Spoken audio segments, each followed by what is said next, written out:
make this all work a little better. But first, I want to thank everybody for coming out and joining us today.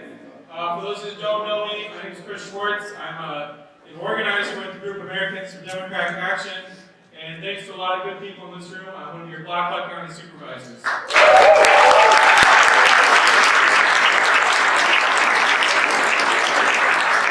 want to welcome you all to Waterloo today, and specifically to the Waterloo Center for the Arts. I want to tell you that on the walls of this great building and in the catacombs, you will find one of the largest collections, or the largest collection of Haitian artwork located outside of Haiti.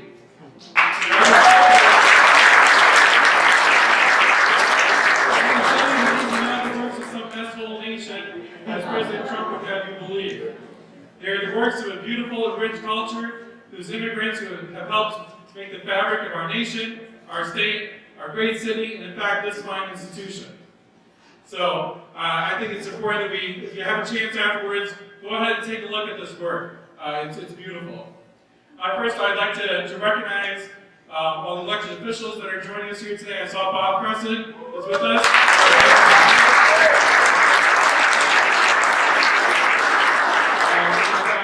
Congressman Dave Nagel is with us here today.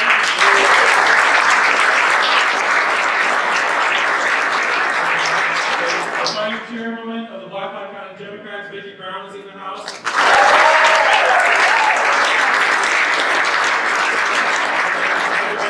Is anybody else I'm missing? Are there any candidates in the house here today? There won't be speaking. Oh yes, Thomas Eckroth, one of our awesome candidates.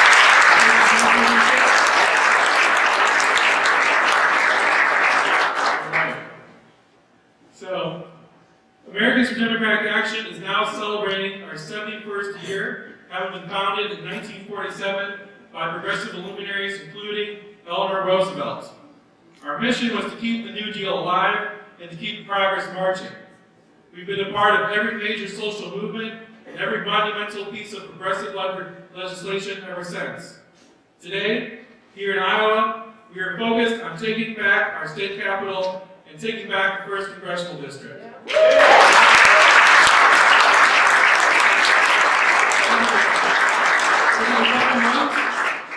We will continue our work of holding lawmakers accountable as we gear up for our largest ever Get Out the Vote effort in our 71-year history. We are counting on you to hit the doors with us this spring, summer, and fall. Now we're going to get the forum started. Candidates will first be giving 5-minute opening statements, and Logan here, my wonderful fiance, is going to be the timer. The experience is so much easier to just listen to him when he tells you to stop. Otherwise, it won't be at the end of it. Then I'll have one question coming from myself, and then we're going to move on to audience questions. If you have not yet put your name in the box here and you wish to ask a question, we're going to do a random drawing. We will draw your name, and then you'll be invited up to ask a question. You'll have 1 minute to ask it, and it needs to be directed at all 6 candidates. We don't want anything that's aimed at tearing anybody down or any of these kind of gotcha questions. We want this related to the campaign and also related to policy issues. So please keep that in mind, and keep in mind that we've got really the finest field of Democratic candidates for governor that I've seen as long as I've been active in this. And so we don't want to tear anybody down today because we are focused on beating back all the Republicans this fall.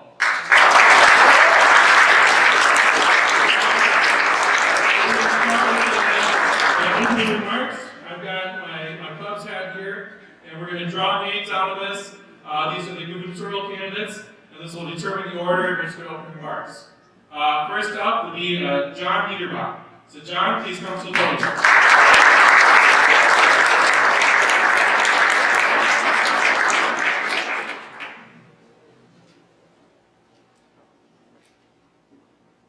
Any sort of thought going on a Cubs hat? Maybe there's a good omen for the season. How many days until pitchers can catch this court? There to be somebody here who needs it. Well, this is an amazing crowd. My wife, before I drove up, asked me, do you think people will come given how cold the weather is? And I said, You know, Democrats everywhere across Iowa are pretty fired up. And I think, given the broad field we have for this race and all the other frustrations we're experiencing with Kim Reynolds' awful budget and bad fiscal management, I was pretty confident we'd have a pretty good crowd. My name is John Neiderbach. I'm running for governor. Hopefully many of you, or some of you, have heard me speak before. This is a very, very quick overview of the background. As you may tell from my accent, I'm not a fifth, fourth, third, or second generation Iowan.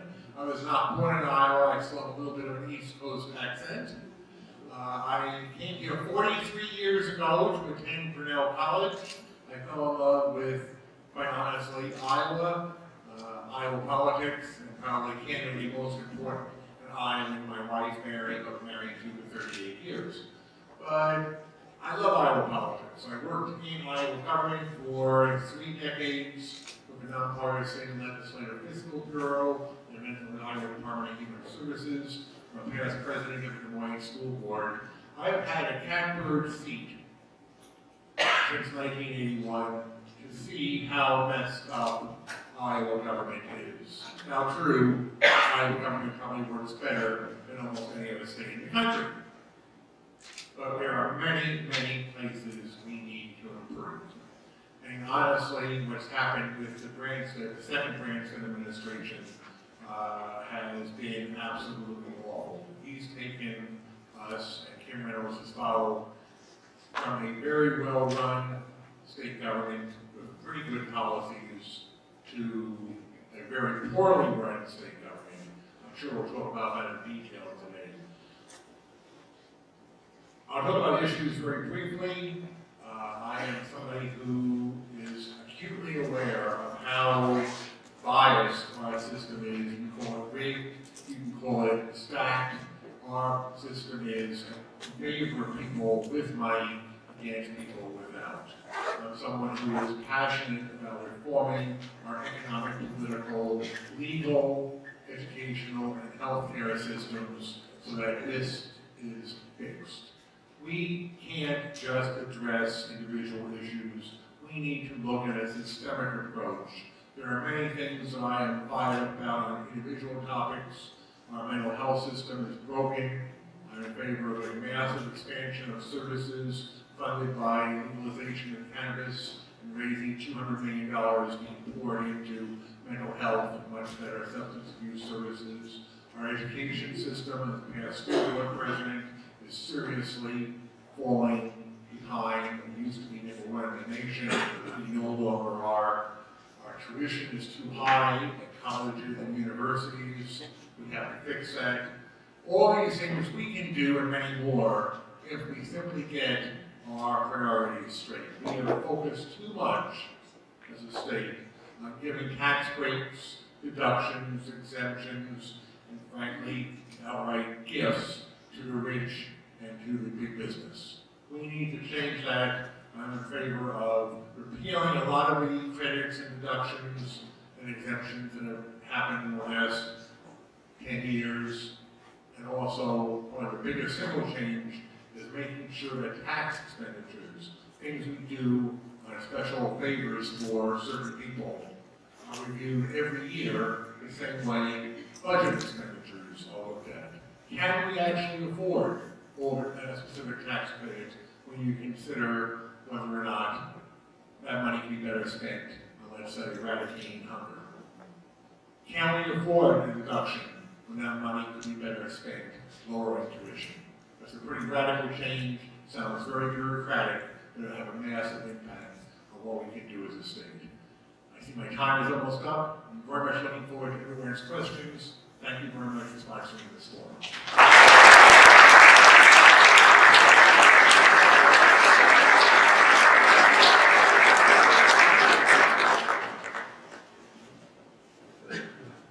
All right, next up, Ross Wilburn.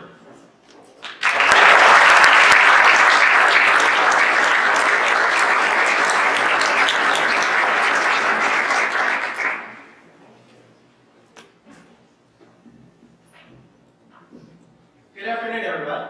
Afternoon. So my name is Ross Wilburn. I live in Ames. I've been there for the past 3 years. I work for Iowa State University Extension and Outreach. I'm their diversity officer, and I'm the associate director of community and economic development. You know, before I was coming up here, I was at Lowe's, I think it's called, having a good breakfast, lunch type. Yeah, of course. Okay, yeah. When I'm wrong, anything. But you know, great food. But I was reading the Courier online at the time, and I was struck by an article in there about a minister here who had some past experience giving Dr. Martin Luther King Jr. a tour here in Waterloo, and then what she had done going down south, and then unfortunately involved in that tragic day, 50th anniversary, when he was assassinated. And I couldn't help, I'm not doing it on purpose, I couldn't help but get reflective of myself. I was turned 4 that year when Dr. King was assassinated, and just thinking back and being confused, wondering why all the adults were crying and sad and upset, wondering, you know, they said Black Panther, they were talking about some of the riots that were going on. I asked a question, not knowing what the Black Panthers were, and then forward, when I was in elementary school, seeing those civil rights videos and, you know, the marches and vividly seeing people getting hit with the hoses and dogs, those kinds of things. And then even flashing further forward to a time in Washington, D.C., when I was, as an adult, when I was at the Lincoln Memorial, standing on that very spot where Dr. King gave that I Have a Dream speech. That was the spot where I decided that I was going to run for city council.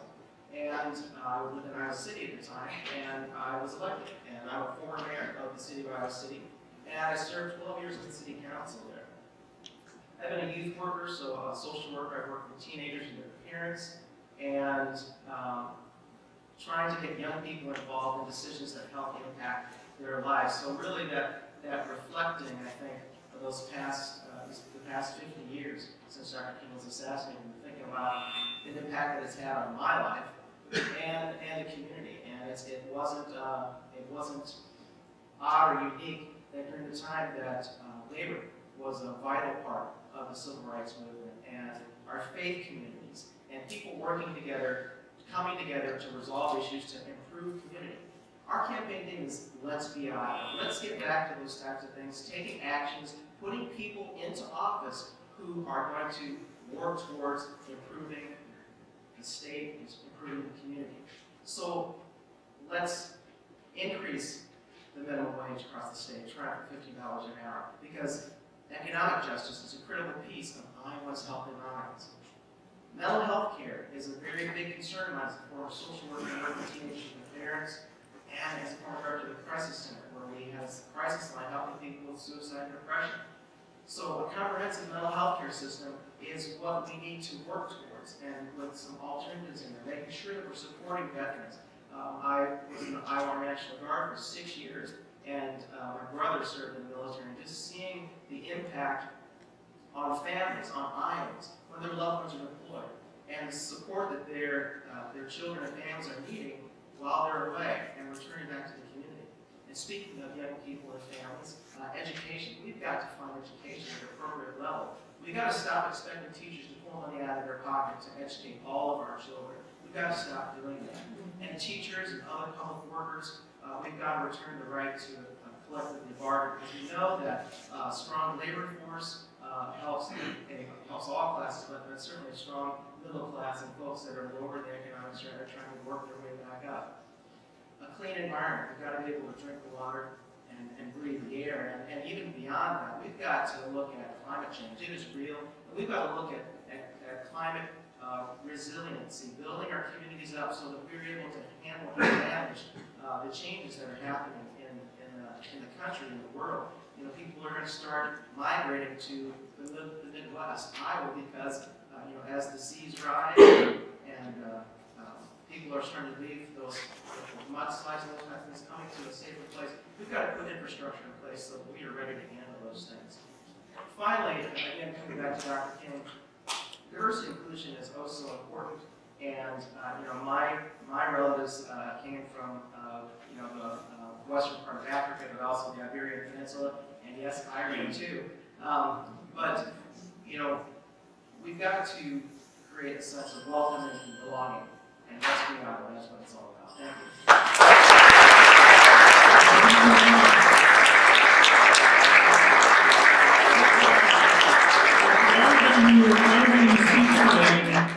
Microphones, these vocal mics work best if it feels like you're almost swallowing it. So you get really close up to your mouth. It feels uncomfortable, it feels natural. So that's the way we're going to make sure everybody hears you and that the videotape picks you up. So make sure you get it really close to your mic, to your mouth.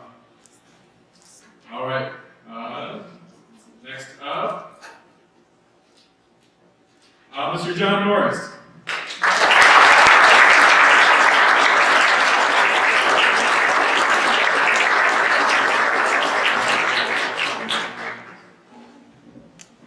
Okay? All right. Following Chris's good instructions. First of all, thank you, Chris, for your leadership. And both as a supervisor and head of ADA and I want to thank all of you for being here today and being concerned about the future of Iowa like I am. Let me start with, there are a lot of issues I want to talk about, and hopefully we'll cover a lot of those in our questions. First, the privatization of Medicaid.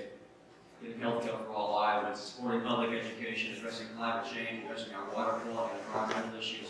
And across the spectrum, we have a lot of issues in the state to deal with. Let me use these opening minutes to tell you a little bit. I'll give you Norris in a nutshell, if that works. And then a little bit why I'm running. I'm a fifth-generation Iowan, born and raised on a family farm down southwest Iowa where my little brother is now. My great-great-grandparents said. But whether you're fifth-generation Iowan, or arrived here today as a new immigrant or refugee, we're all Iowans, and we're all in this together.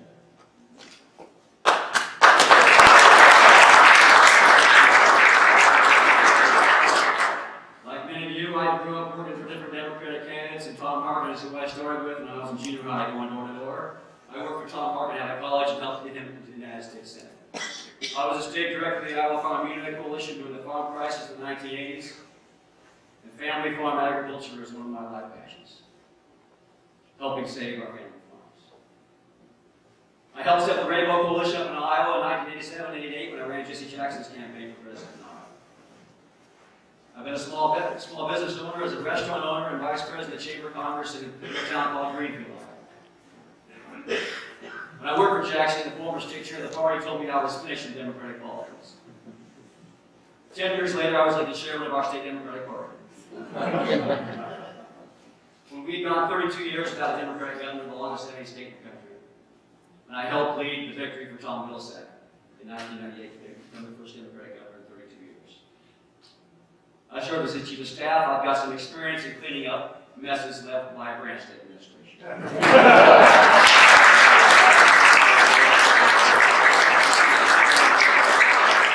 Bigger mess in 2019. I also managed Tom's energy policy, developing legislation that led to the energy bill back in Iowa today. He subsequently appointed me chairman of the Iowa Utilities Board, where when I left, Iowa was a national leader in renewable energy and energy efficiency. President Obama appointed me to the Federal Energy Regulatory Commission, asked me to do for the country what we did in Iowa, which is address climate change through expanding economic opportunity around renewable energy. We could do much more of that. I had the opportunity to serve for a year while I was waiting for Senate confirmation as the chief of staff at the U.S. Department of Agriculture, where we had a $100 billion budget and over 100,000 employees to manage. In the final 2 years before my wife and I returned home from our service in the administration, I was the U.S. representative to the United Nations for agriculture policy. Now I own another small business. We deal mainly in healthcare, education, and environmental issues to help advance progressive causes in this state. When I look at your leaders who founded ADA, Eleanor Roosevelt, John Kenneth Galbraith, Walter Reuther, Arthur Schlesinger, Hubert Humphrey, they all spoke to our humanity as extended through our government. It's about expanding opportunity. It's about speaking to the goodness of who we are as Iowans and as Americans. But they also warned us about the danger of our democracy. And that is a government captured by greed. And that's what we have today. And this election is about contesting for power. Contesting for power against the wealthy special interests and corporate lobbyists that control our government today. That's fundamentally what this fight is about. And Eleanor Roosevelt said, the highest minds talk about ideas. The mediocre minds talk about events. Small minds just talk about people. As much as I like to talk about Kim Donald Trump. We have to focus as Democrats about ideas for our future.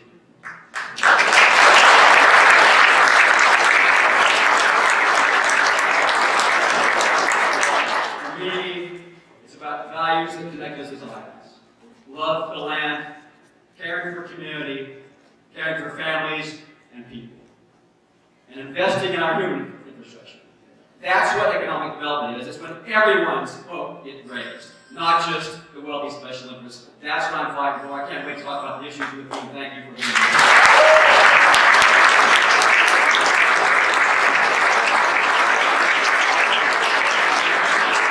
Next up, the good doctor, McGuire.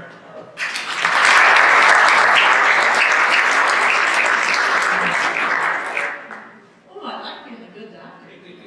Okay, can you hear me okay back there? Great. Well, thank you for inviting me back to Waterloo. I'm a Waterloo girl.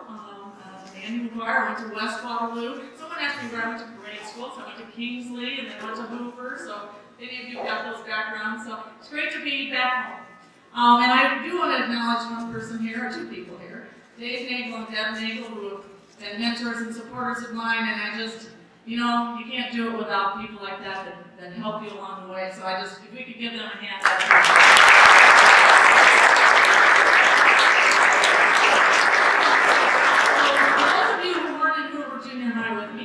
I'm from Waterloo. I'm from a family of 8. My dad came home from World War II, started a construction machinery business, and my mom stayed home with all of us kids. And you know, the thing I learned the most from Waterloo was about caring about others. It was about if your neighbor was sick, you might help them out, and if somebody was down on the luck, you all came together as a community and got taken care of. But you know what? I've been to all 99 counties, and I'm not hearing about that anymore. You know what I hear about? I hear about people who think they can't get a fair shake.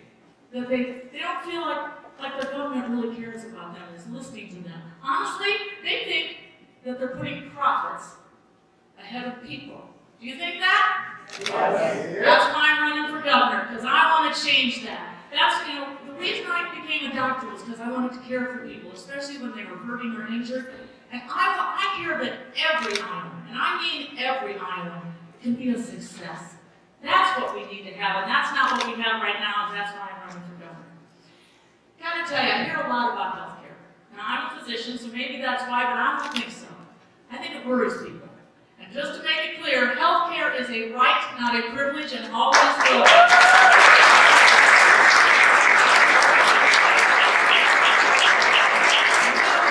our Medicaid system, and that affects over 600,000 of our fellow Iowans. And I talked to a mom, she has a daughter with disabilities. She has to drive an hour and a half to get her daughter health care. That's not a system that cares about other Iowans. That's a system that's really putting profits ahead of people. And we've got to change that. And I also think you need somebody with expertise. I worked in healthcare my whole life as a doctor, and I think we need someone who understands this so that we can fix it so that every Iowan can have access to affordable, accessible health care. I think we also have to talk about mental health and substance abuse and addiction. It's something I'm going to guess every one of you has a family member or friend who suffered. I know I have. It's very personal to me. And what we've got to do is, those are our fellow citizens. And right now, we're 50th in mental health beds, 47th in mental health providers, and honestly, we have turned our law enforcement into our first-line mental health providers. And they take people to jail or to the ER, two of the worst places and most expensive places for somebody with a crisis. What if we put that money into pre-counseling, into community mental health? What if we took care of our citizens? Is that what we ought to be doing? It will be a priority, and if you go to my website, McGuire for Governor, I've made it such a priority. We have a 7-point plan, it's 17 pages, that's why I did not print it. And so please go to my website and read it. I would like any feedback, because it's got to be a priority so we can help our citizens. Okay.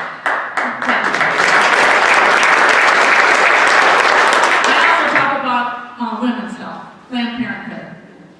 I'm a woman, if you haven't noticed. I'm stand with Planned Parenthood and make sure we have funding for Planned Parenthood.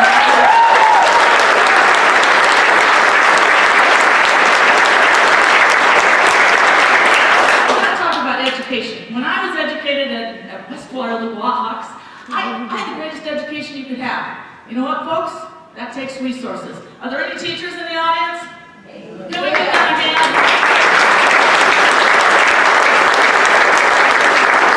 We have to give you our respect, which I still respect my teachers. We've got to give you our thanks, but mostly we've got to give you the resources you need to teach our kids. That's our future.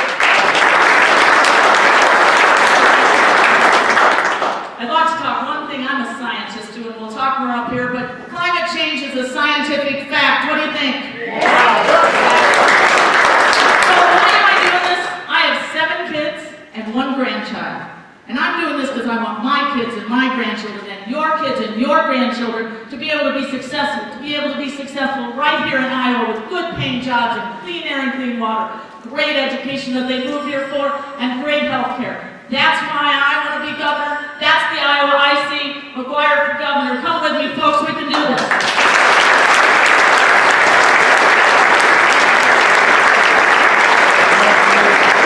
I see 2 elected officials I neglected to recognize. I recognize Cathy Flynn from the Hudson School Board. Also former State Senator Bill Heckroth here in the back is with us today.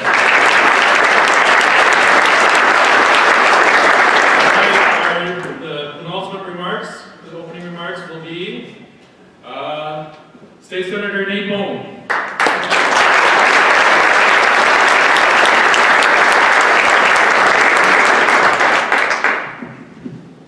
All right, thank you all for being here. Really appreciate the opportunity to visit with you. It's great to see a room full of active and energized Democrats as we take on the tough task of steering our state forward in 2018. My name is Nate Boulton. I'm the state senator who represents East Des Moines and Pleasant Hill in the Iowa Senate, but I actually grew up in eastern Iowa. I grew up in the small town of Columbus Junction. My mom and stepdad actually still live on a heritage farm just outside of Columbus Junction. It's been in my stepfather's family now for over 150 years. My dad came out of a union tire plant in Muscatine, Bandag Tire Plant, now a statewide director for the Steelworkers Union. His father, my grandfather, spent 20 years as the chief union steward at Rath Packing House in Columbus Junction.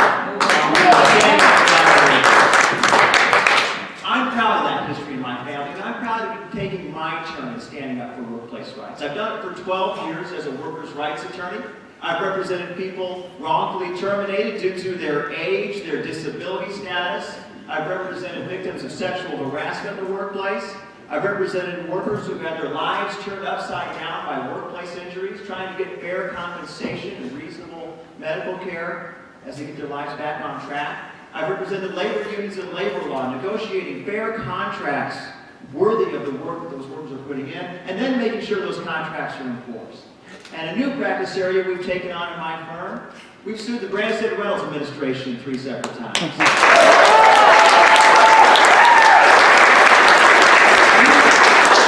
Wait till Terry Branstad left for China to start holding this administration accountable. We stood up to them when they shut down workforce centers across this state, providing real job assistance to unemployed and underemployed Iowans during a down economy.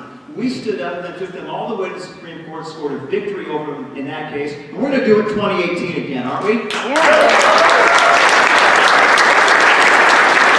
stood up to this administration when they shut down the Iowa Juvenile Home, a last chance facility for at-risk adolescent girls. We stood up against them when they shut down 2 of our state's mental health facilities at a time when we all know we need to do more, not less, for mental health care in this state. I talked to a man whose brother was in the Clarinda facility when it was shut down. Within 3 weeks, his brother was dead. The reality is, our state had no backup plan for those facilities. No resources available for those suffering with the most severe levels of mental illness in our state. This administration shut down those facilities, did nothing to replace the lost services, and now has devolved to tell Iowans that we're better off in mental health care than ever before. If you listen to what the remarks were from Kim Reynolds in her Condition of the State address. She bragged about how we fund our education system. She bragged about a public sector bargain bill that told every teacher in this state that they are no longer going to see wage increases that keep up with inflation and see less and less health insurance and other benefits for their entire careers. We saw her take a victory lap about gutting work comp benefits for Iowa's injured on the job, the people putting their bodies on the line for economic progress in this state. And then, after she left the stage, she proposed a budget that has mid-year budget cuts once again for community colleges, institutions of higher learning in this state, and our correctional facilities that are already understaffed. And yet we saw no real call to action on the real cause of these problems in our budget. An overextension in corporate tax credits, exemptions, and giveaways, now making up almost $600 million a year in missing resources that we need to maintain a strong quality of life in this state. You're not going to deal with the problem until you know it exists. Kim Reynolds has said that the lost service, we haven't had lost services associated with these budget cuts. She doesn't even understand the fact that we've cut whole programs, let alone for them to maintain the same level of service for Iowans. Well, I'm proud to have served in the Iowa State Senate, standing up to this agenda, standing up all through the night when they gutted public sector bargaining benefits for those answering the sacred call of service in our state, our teachers, our firefighters, our police officers, our social workers. We stood up to them, but I will tell you, here in 2018, we need to once again stand up to their agenda that threatens the security of IPERS for 300,000 Iowans. We need to stand up to their agenda that pushes through education savings accounts, compromising our ability to deliver quality education, that further undermines health care in this state, take us further down and privatize the Medicaid system that isn't working for anyone. But then we have to fight back in 2018 with a positive message forward. This is a fight for the soul of our state for 2018. And as Democrats, we need to show that we're up to the challenge and share that positive vision forward for our state's future. Thank you.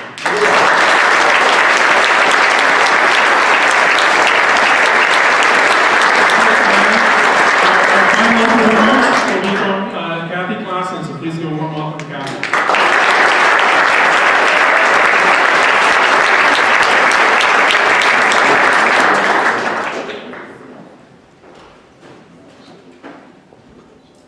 Good afternoon. My name is Cathy Glasson, and I've worked as an intensive care unit nurse for over 20 years at the University of Iowa hospitals and clinics over in Iowa City. And as a frontline nurse, I risked my job and helped lead the organizing efforts at university hospitals to form our union with my fellow nurses and healthcare professionals. I then went on to organize several other hospitals in the state of Iowa. I've been elected by my fellow workers to serve as the local union president, and I haven't stopped organizing since. But let me cut right to the chase. I've said from the very start of this campaign that while my name may be on the ballot, this campaign has never been about me. It's about lifting up the voices of working people in this state and giving them a voice in their government again. Because we know that change has always come from the bottom up, not from the top down. And now that's true more than ever. Just look at what's been happening across our country. Whether it's the Me Too movement, Time's Up, or the work of the National Domestic Workers Alliance, we're seeing women rise up and demand justice for their personal lives and in their workplaces. And just look at how dramatically things are changing. In a few short days in Iowa and in many cities across our country, we will see the return of the Women's March.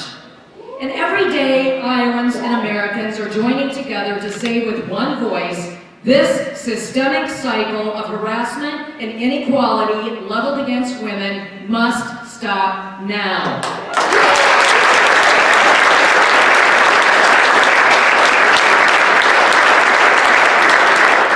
And we're seeing this play out all over the country, and right here in Iowa. It's working people rising up and demanding a better future for themselves and their families. They want big, bold ideas to turn things around, because they know politics as usual isn't cutting it anymore. Iowans are ready to rise up for a $15 minimum wage, and we need to do it fast. working families that are struggling to put food on the table and gas in the car can't afford to wait any longer. On my first day in office, I will call on the Iowa General Assembly to pass a minimum wage law increase to $15 an hour as their first order of business. The raise would kick in over 3 years and then be indexed to inflation moving forward. Iowans are ready to rise up for union rights.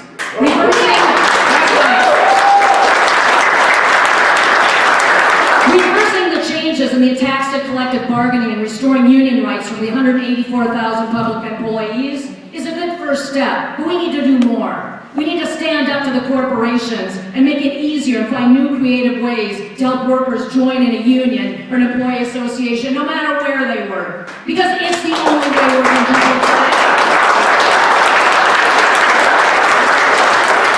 And guess what? Iowans are ready to rise up for Medicare for all.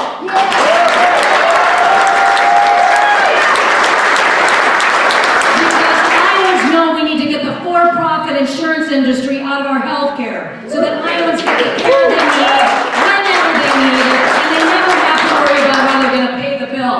Because getting good health care is not a privilege, it is not a luxury. I've seen this up close as an ICU nurse, and I believe in my heart that health care is a fundamental human right.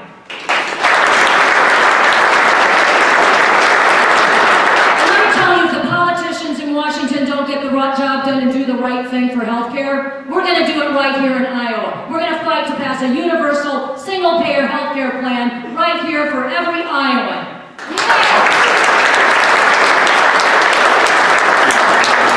And we're going to build support for that universal single-payer plan in every county in the state.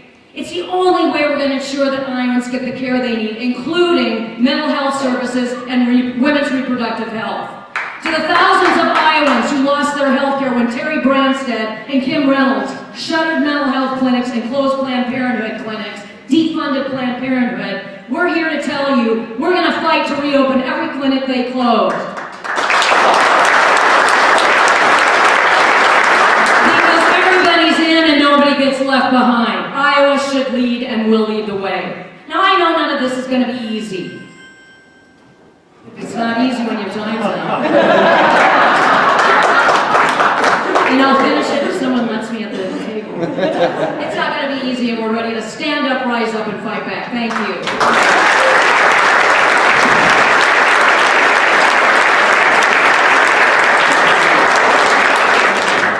All right, if all the candidates would come, please take a seat at the table up here. We will get started first with the question I have for you. And then we'll go ahead and move right on to the audience questions. So please come right up.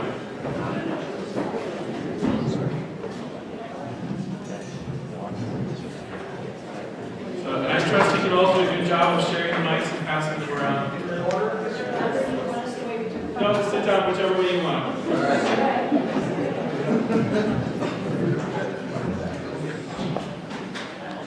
Okay, for this question, we will start here on the right with Dr. Cathy McGuire.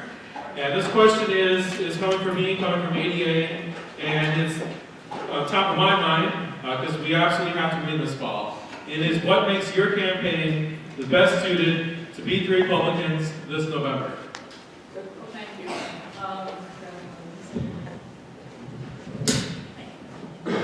You hear me okay? So here's the deal. This should be all of our goals, is to have a Democratic governor. All of us, I think, agree that that's the goal we have here. Now, each of us thinks we're the best. I think I'm the best. And I'll tell you why. Because I think we need somebody who has the expertise that I have to bring to the table. I hear about healthcare everywhere I go. As you notice, we all talked about Medicaid being a mess and involving 600,000 of our Iowans, mental health and substance abuse being a real problem all over Iowa, women's health. These are all issues that affect all of us. I would even throw in another one that I would say is public health, and that's water quality and air quality. That's something that's a public health issue, and we ought to be addressing it. And as a doctor, I would tell you, I think I have the expertise to really help with that. Also, as a doctor and someone who's been in that field for a long time, I brought people together. And I think we need to do that to get to solutions. We've got to quit fighting each other, and we've got to get to solutions. And I think I can bring people to the table and get them to solutions that they need. The other thing I think about is I've gone all over Iowa. I've been to all 99 counties. I've been listening to people. I see one of them over there I've been listening to. And they tell me that we need a governor with exactly what I'm talking about, that cares about the people of Iowa, that cares about health care, that cares about getting good education for everyone.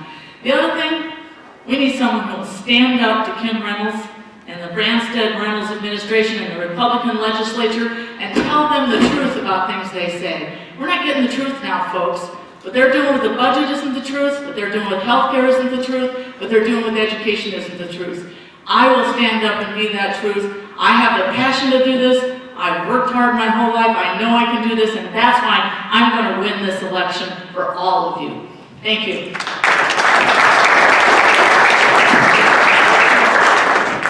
Well, like Andy, I think I'm the best candidate. I guess this charm and good looks won't get it done, so we're going to have to make a case to Iowans. This is the electability argument. I can't wait to get to the issues. That's what really is going to matter is, are we talking sense to Iowans about their future? In 2016, if experience was the difference maker, we'd have a different president. So I don't want to rely upon experience at all. But having been a state head of a farm organization, having been the chief of staff to a governor to clean up one Branstad mess, having been the head of a state agency and a federal agency, represent the U.S. and the United Nations, and owning a small business now. I think Iowans want someone who can step in day one and be the executive of this state, because we've got a lot of problems that the executive of this state has to start fixing right away. It's assembling a team, which I've done before, and directing a team and prioritizing the future of Iowa. Second most critical life factor, I think, I'd say in the electability argument, is Tom Harkin won 82 counties in 2002. Tom Vilsack won 68. Jack Culver won 62 counties in 2006. Jack Hatch won 1 county. Hillary Clinton won 6 counties. Bruce Braley won 15 counties. We cannot keep making up for our electoral losses in rural Iowa with just more votes in a handful of counties.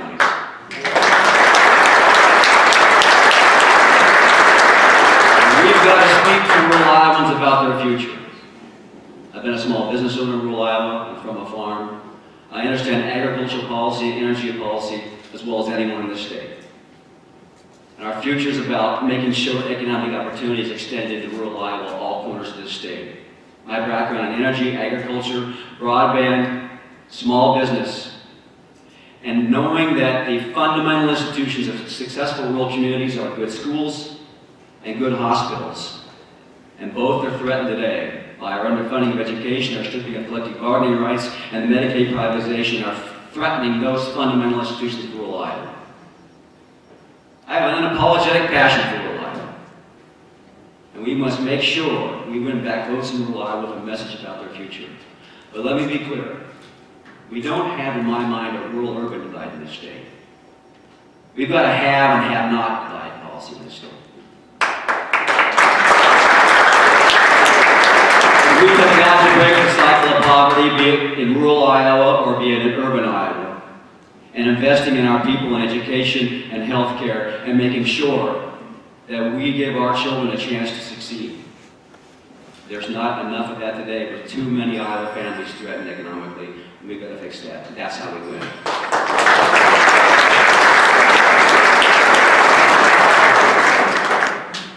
I'm very proud of the basic support we've built over the course of this campaign. I'm thrilled to be supported by 23 of my House and Senate colleagues in the legislature, labor unions representing over 100,000 Iowans who are ready not only to fight back, but push forward for a better future in this state. I'm proud to have shown that I've been ready to stand up for working families. We stood up to this workers' compensation and gutting the public sector bargaining rights every step of the way, for working families have been left behind by this administration. Think of the positive thing that could have been accomplished with full control of state government to enhance the quality of life of Iowans. Terry Branstad and Kim Reynolds had an incredible opportunity. Yet they used it to actually pull back and take away from Iowans, reducing the minimum wage in 5 counties, taking away workplace rights, shutting down Planned Parenthood clinics. They shut down mental health facilities and privatized Medicaid. They inflicted pain on our state. When we talk about rural Iowans are looking left, looking right, and saying, what has this administration done for me? It's defunded our schools, it's made it harder to access quality health care, it's compromised our future. As someone who grew up in a small town, Columbus Junction, I will tell you that we are not talking about urban versus rural as a divide in this state. We're talking about shared values that have been lost in this state. When we talk about education funding and making sure that we have quality teachers coming into our classroom for the future of our state, that's not an urban versus rural issue. We need quality teachers in every classroom in this state. We talk about underfunded classrooms. We talk about consolidation in rural Iowa and overcrowded classrooms in urban Iowa. When we talk about water quality, it's not as if someone wants to turn on their faucet and have poisonous water coming out of the tap. We have a shared value in making sure not only we have safe drinking water, but particularly in rural Iowa, we talk about hunting and fishing opportunities as a quality of life in those areas.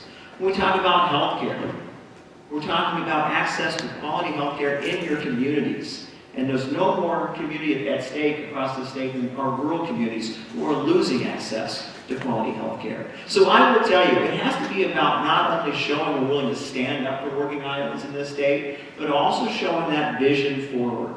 Comparing and contrasting the opportunity that was squandered this past year with an agenda that held back and took away, as opposed to doing things that enhance the quality of life of Iowans. Think about it, instead of underfunding education and shutting down healthcare facilities, we push through positive change, like actually raising the minimum wage, like actually having a paid family leave program in this state, doing things that make Iowa stronger and our future brighter. Iowans are tired of short-sighted visions. We have had enough of their planning for the next 20 months. We need the next 20-year vision in this state. And the resources are there to do it if we get out of the quicksand, of economic quicksand of using corporate tax giveaways to undermine our values in our workforce. We can do that by exciting Iowans.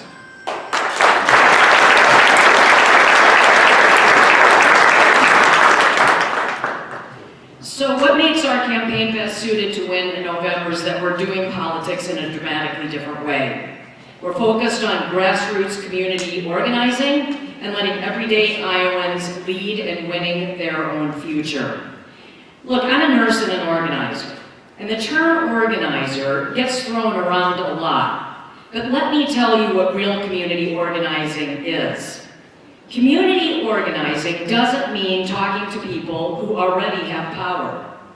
Community organizing doesn't mean relying on establishment party structure to deliver a community of voters for you.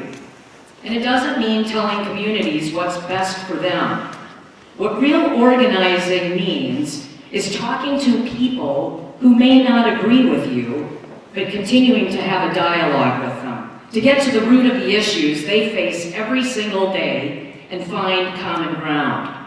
Organizing means talking to voters and not just asking for their support, but also calling them to direct action, driving them to be the change that they want to see.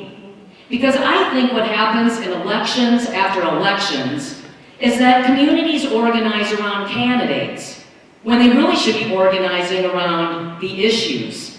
That's what real power is. That's how we build lasting power. And that's how Democrats can win. That's what our movement is doing. And I truly believe that is what moves our movement and has a unique advantage in beating the Republican nominee in 2018. We're investing in an expansive field program across Iowa, talking to voters about their core gut issues. And what we're seeing is that Iowans across the political spectrum are really ready for bold progressive change. They're ready for raising the minimum wage to $15 an hour and investing in a single-payer health care plan. And they're ready to fight for it, not just because of party loyalty, not because of political ideology, because it's the morally right thing to do.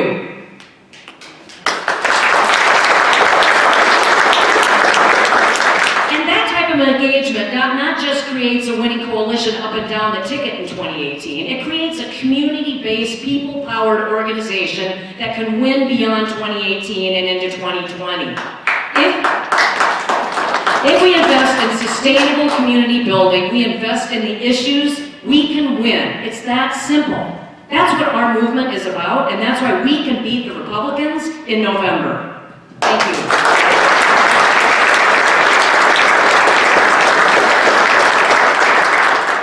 Again, my name is Wilburn. The beauty of this is democracy, believe it or not, and all the people in this room and that are going to watch the broadcast or streaming of this, we all work together. This is a primary, but we're going to come together. We're going to push this through November and take back Terrace Hill. And you have faith in us.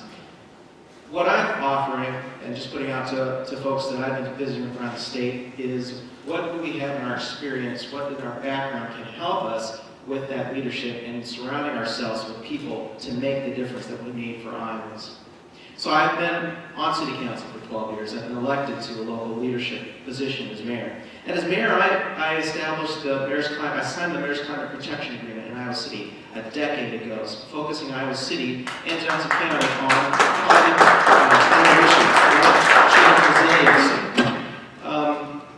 and as mayor also just taking a look at when we give tax incentives, make sure that they're smart, that they're targeted, that we're getting a return on our investment. We tended to make ours short-term, and so that we would ask those questions. What kind of wages are you paying? Are you operating in a clean, green fashion? I was in the K-12 school district. I was the diversity officer. I investigated claims of discrimination and sexual harassment. So I worked with our staff to make sure that we set an environment where people felt welcome so that teaching and learning could happen. A strategic plan or planning is critical. Having that experience at the local level that I think will translate to the state. In Iowa City, when I came into city council, we had a AAA bond rating, credit rating. That's how you help grow the city. And Iowa City had one of the few cities in Iowa to have that top rating. And we did that with 5-year budget planning. That helped us put in a position to respond to the tornado, to respond to the floods, to be able to grow our community in a smart way, to have a diverse economy so that the highs and lows of climate change and other issues don't affect us so that we can rebound quicker. As a former social worker, director of the Crisis Center, just knowing what folks that are low to moderate income, with the food bank that we're operating, and how their lives are touched by economic policy, the importance of emphasizing, stressing those. And operating a crisis line, being familiar with the issues that individuals and families are facing with mental health systems that are in place. And being an Iowa Army National Guard for 6 years, having a family that's been through that. Those are the experiences that I will draw upon as I make decisions if you're so fortunate to be elected to governor. And I think as part of that, it's being able to know how to surround yourself with people to make that difference. That's what I'm offering, and I hope you will see the same way. But again, let's come together after the primaries are over. Let's do this all in November.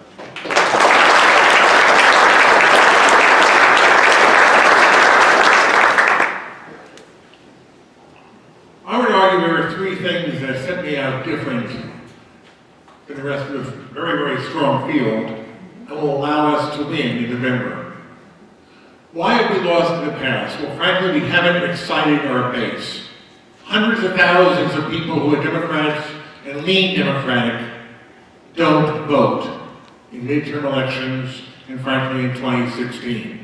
We need a strong candidate who is not afraid to take strong positions. I have a list of a variety of those positions on the back table there. I'm sure we'll discuss them a lot in the questions. Things like legalizing cannabis to fund mental health. Things like minimum wage now covering every worker, not waiting 3 years. Things like strong environmental regulation, limiting urban sprawl, standing up and saying we need a mandatory nutrient reduction strategy, not voluntary. People want bold answers. People want bold positions. I get told over and over again, I may not agree with everything you say, but I'm glad you're willing to say what you think. That's how we win. We need candidates who are willing to do that. We also need candidates who are independent. I am running absolutely probably the lowest budget campaign for governor in Iowa history. I'm very happy with that. I would like to make a contribution of $500. I've raised probably 25, so 2,500 so far. I was talking to someone the other day and said, I have 117 in the bank. They said, 117,000? They said, no.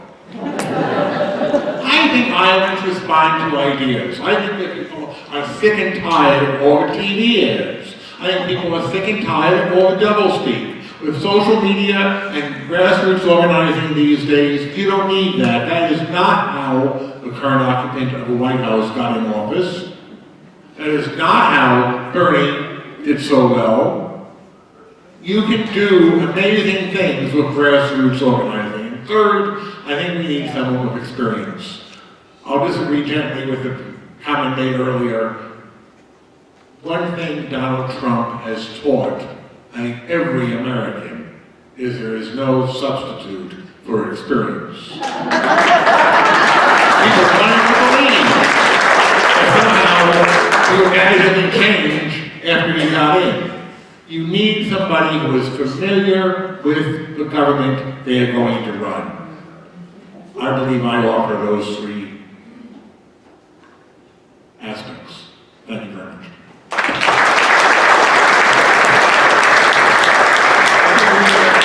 We're now going to move on to questions from the audience. So I'm going to start with the initial 5, and we'll try to get through all those. You'll have 1 minute to ask your question that needs to be directed at all 6 candidates here. And then the candidates will have 2 minutes to answer that.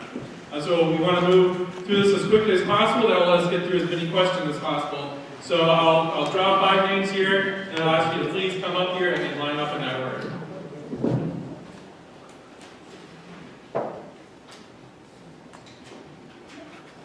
Okay, you got Scott Warrens? Bones, I'm sorry about that. And then Alex Volkers.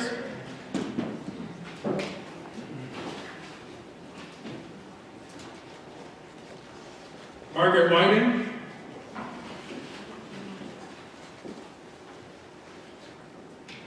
Cindy Kress. And Keegan Morrissey. All right. That's Scott. Good afternoon, candidates.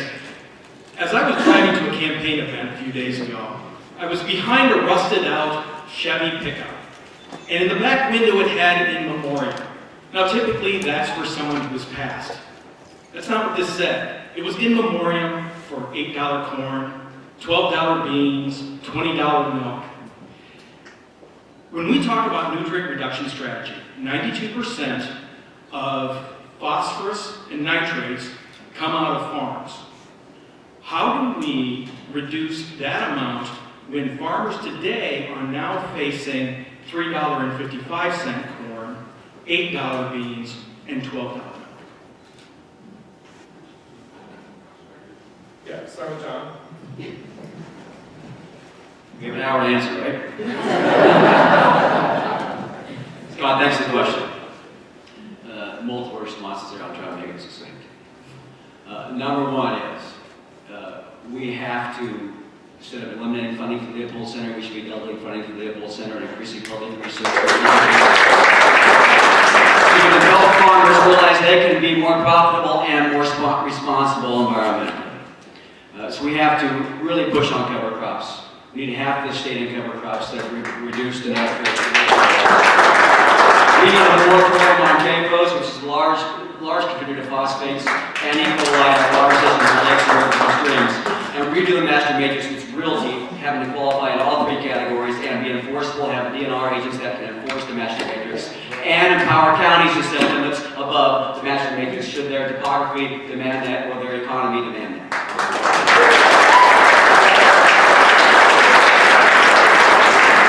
Secondly, we have to have a hard conversation with Iowans that cheaply produced number 2 yellow corn is not our long-term future. We're going to see corn markets erode. We're going to see electric vehicles probably double in the next 15 to 20 years. The ethanol market is going to erode. What is this valuable land that's a part of our economy and our culture going to play in our future? And we've got to redefine agriculture and sustainable agriculture as part of our economy and part of our culture in this state. The government's got to take this on and challenge those institutions that want to preach our future is in large-scale corporate agriculture. It's eroding communities, it's eroding our environment, and it's eroding our economy as we become more and more dependent upon that corn, that farmer, and that harvester we're talking about. We've got to have a major change, and the governor's going to take on the tough conversation about our land and how we treat it and how it contributes to our society.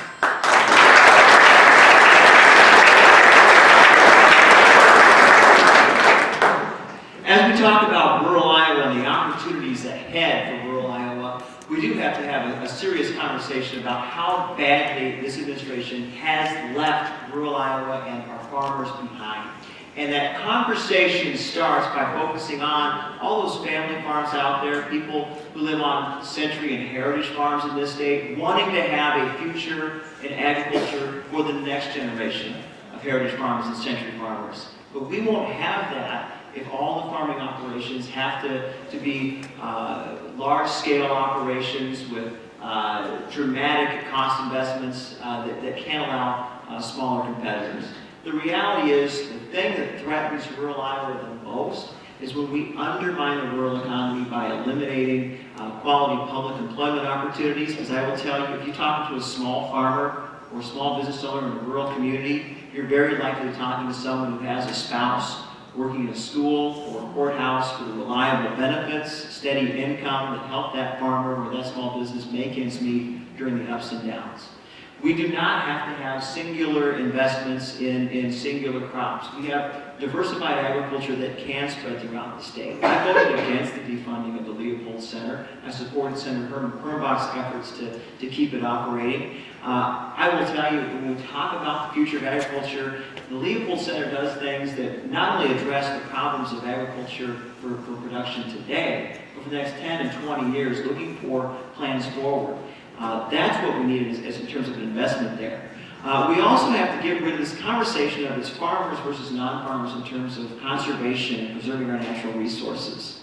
Conservation and conservatism used to go together, talking about quality protection of wildlife habitat. When we talk about runoff, it's not just fertilizer, it's not just manure that runs off. We're losing topsoil at an alarming rate in this state. We're going to have a future in agriculture. We can't have our topsoil running down the Mississippi River.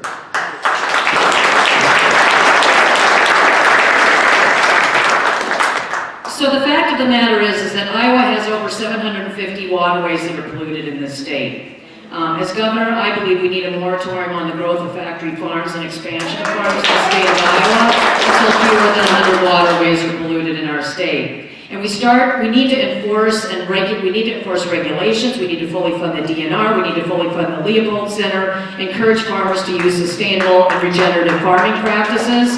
And we also need to make sure that we hold the corporate agribusiness accountable for the pollution that they cause.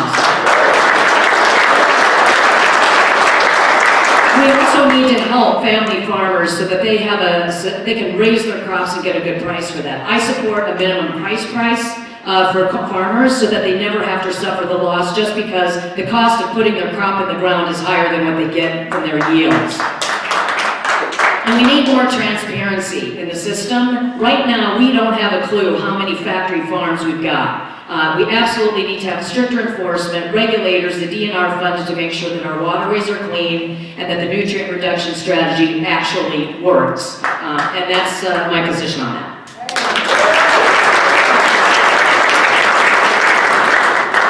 We've got to hold the polluters accountable, and we've got to bump up the fines for them. We've got to redo the master matrix as well as make sure the manure plans are enforced. We've got to have a statewide minimum threshold in terms of what's acceptable, but also return the opportunity to counties for some local control to go beyond the floor that we set at the state. again, we've got to back up and think about planning, because this is all part of climate change resiliency and planning that we can put in place. You know, the Leopold Center, diversifying crops, increasing the number of public lands available for some of those alternative crops, you know, increasing the number of commodities that are being produced here in the state, but also investing and providing incentive for supporting organic farms, local foods, and getting the focus back on soil qualities, which is part of that education that can be happening. We've got that 3 to a penny for the public trust fund that was approved and hasn't been implemented and drawn upon, and there are private groups that are ready, that have been and are ready to help us do those types of things. But again, back to the climate change resiliency, you know, the waterways, that's all important and critical, and availability for an opportunity for farmers, that's critical. But as part of that too, you know, as we start to address some of things, it will help buffer us when floods happen, when drought, those things are going to continue. And so we need to do the planning now, not only for us, but for our children and folks who are going to come into the area as other areas in the country start to suffer these things.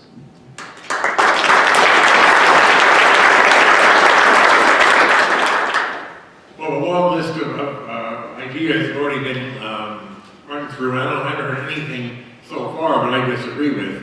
We need a mandatory nutrient reduction strategy. We need specific metrics for improving water quality with goals and timetables and fines if those are not met. As far as the best way to finance a major investment we need to have for water quality and air quality, I'm always a little reluctant to raise the sales tax. I think we need to make sure, from an economic point of view, that those who are doing the pollution, and it isn't just farmers, those who are doing the pollution wind up paying the cost, because then that's a disincentive to do pollution. Just basic economics. So I'm a little skittish. You might want to raise the sales tax and use that 3/8 cent in the beginning, but that is not a long-term solution. An economic solution with a penalty for pollution is a better approach. Precision farming offers an awful lot of potential for making sure that nutrients are only put in where they're useful, and that only those portions of a farmer's land that does actually pay off economically is farmed. There's an awful lot of research and work being done on that. The biggest thing overall, and this is an approach I have, there's so many problems in Iowa. Education has been what has gotten us to where we are today in a good way, in terms of a strong Iowa workforce. We need a better job with research and education in agriculture. The Leopold Center is certainly a component of that. We need to invest in our universities and our community colleges so that good practices are disseminated well.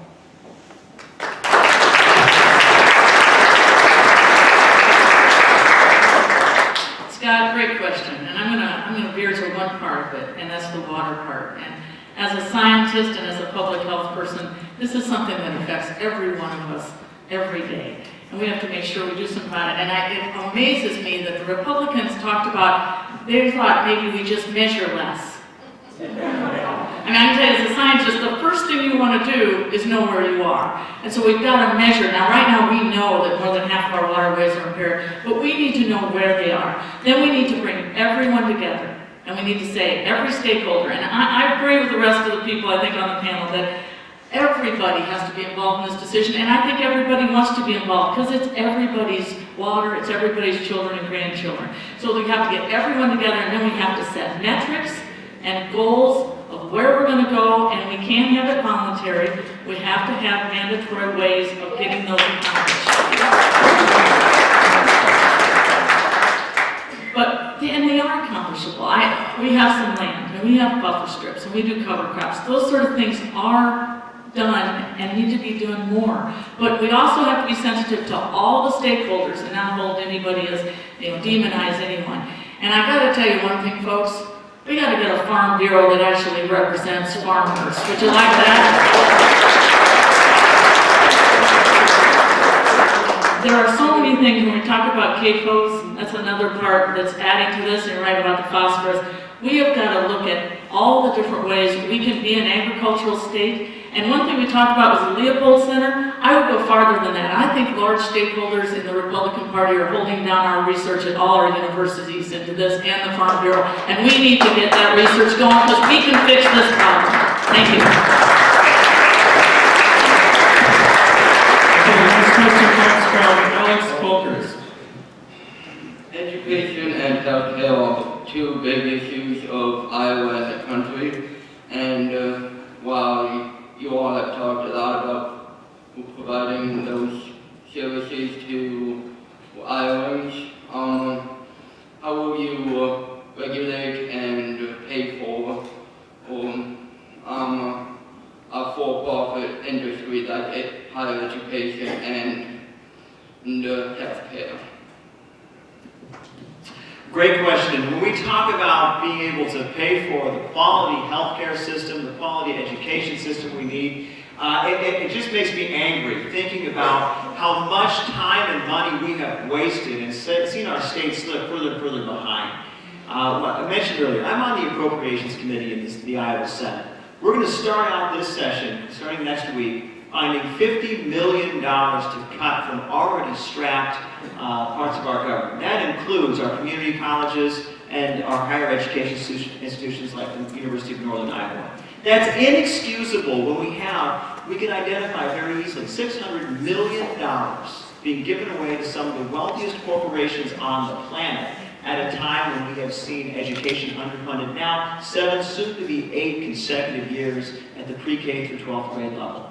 When we've seen teachers, when we talk about a graduate of UNI with a teaching license going out into a rural Iowa school district, that 22-year-old is going to face a decision. Am I going to go into a school where I'm going to never see a wage increase that beats inflation? Am I going to have less and less of a voice in my health insurance and other benefits? Am I going to have to put more of my own personal resources into the classroom so I can teach children? Am I going to have a less and less secure retirement as this administration threatens the security of vipers? And you're going to have higher and higher debt load because of our lack of support for our higher education system. When we talk about health care, there's absolutely no reason for us to continue what Governor Reynolds mentioned as a mistake in this state, private managed Medicaid. It's not worth for patients, it's not worth for providers. The single most important thing we can do in this state is get out of that system so our providers can get back to expanding quality services in this state. This is an administration that defunded Planned Parenthood, resulting in clinics being closed, nothing to replace those lost services, shut down mental health institutes, again, nothing to replace the lost services. Our state deserves better than this, and voters are going to see that this November.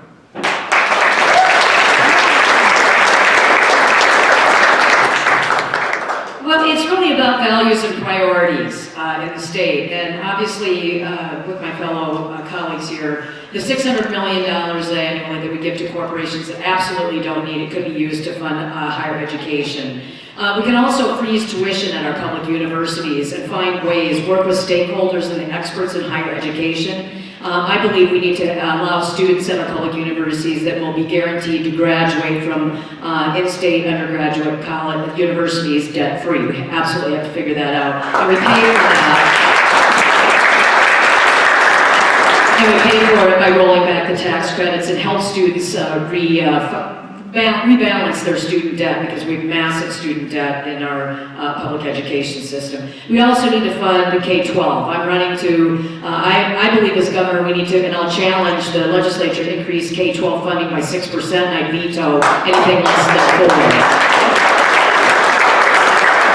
As far as healthcare is concerned, we absolutely can do this, a single-payer plan. If the federal government and the politicians in Washington don't do it, Iowa should lead the way. If we get the for-profit health insurance company out of the mix, we can absolutely afford to do this. Employers pay into the pool and help. We actually draw down all the federal dollars owed to the state of Iowa through Medicare and Medicaid to pay for it, as well as tax credits. And guess what, folks? If we gave every Iowan a raise in this state, we'd have an economic growth to be able to fund the things we care about.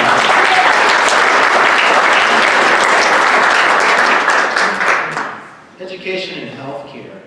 With education, both of these issues are impacted by the budget, and the budget is a statement of our priorities, and everyone is right here. And, but you know, there's ways that we can layer a solution and answer to cover multiple areas.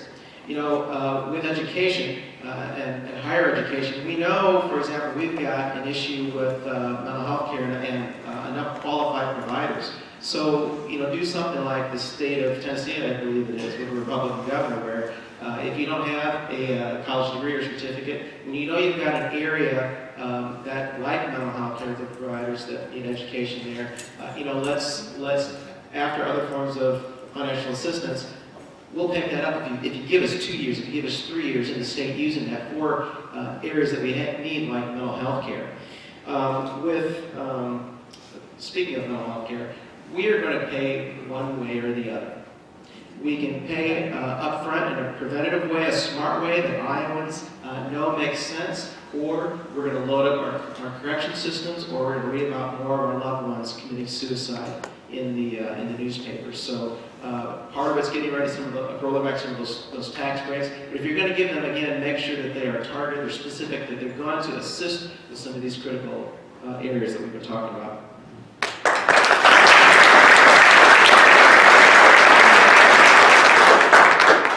Well, I love questions that are about how do you pay for it, because that's what I really, my background very strong in 15 years working in the state budget office for the legislature. The short answer is we make sure things are being done more efficiently and effectively. We raise taxes on those who are able to pay by cutting out exemptions and credits. And we look at revenue sources. I'll start that the opposite way. New revenue sources, $200 million legalized in cannabis, could revolutionize mental health and lower property taxes. We have a candidate running for governor who can go out into foreign bureau territory and say, we're going to lower property taxes by taking mental health out of the county and having the state pay for it. As far as making sure we tax the folks who can pay for it, you know, $600 million is a good number, but that's only a fraction. That doesn't include all the exemptions. Lawyers don't have to pay sales tax. Newspapers don't have to pay sales tax in the newsprint. There are so many exemptions throughout the entire tax code. We need to throw those out and have a standard, simple, straightforward tax system where everybody pays their fair share.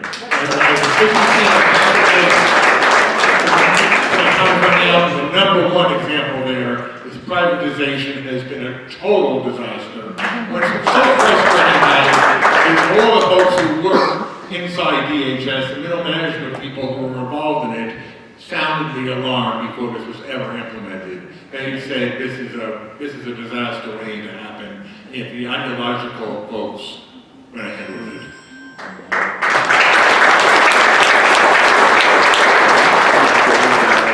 Well, thank you for the question. And I tell you, healthcare is such at the heart of what we're talking about. This privatization of Medicaid, what they've done, and I've worked in Medicaid and healthcare, what they've done is denial medicine. And that's how they're saving money on the backs of disabled people and people who are ill. You want to control the money and try to bring it more efficiently, you actually do more care. You get people their preventive care. You take care of people. And over time, they're healthier. That's how you control the healthcare industry. We have to take it back. You know, right now, we used to be at the administrative level between 4 and 8% of overhead was for the Medicaid program. They're now paying companies 12%. And as we all know, they're not saving us a dime, even though they're denying a lot of services. That's all going to them. We need to keep that money right here in Iowa. Take care of our citizens. Mental health is another place we are spending more money now, and not efficiently. So we're spending it on corrections, on people going to jail, and we're spending it on people going to ERs. Two of the most expensive places. What we need to do is take that back, get to preventive care, get to community mental health resources. Because if we can take care of our citizens up front, First of all, they'd be more productive citizens, but secondly, we wouldn't have this jail economy that we're running right now. And you know what's happening is we're putting more people in jail, and that's not where we should be going. We should be treating this as a disease, which is what it is. Lastly, go ahead, I'm sorry. Lastly, education. I love topic. Lastly, education. Folks, we need to put more money in education. There's just no doubt about it. And if we managed our budget like we should, and we stopped giving away the money to people who do not need it and don't want it, we could put that into education. It's a matter of priorities, not of revenue. Thank you.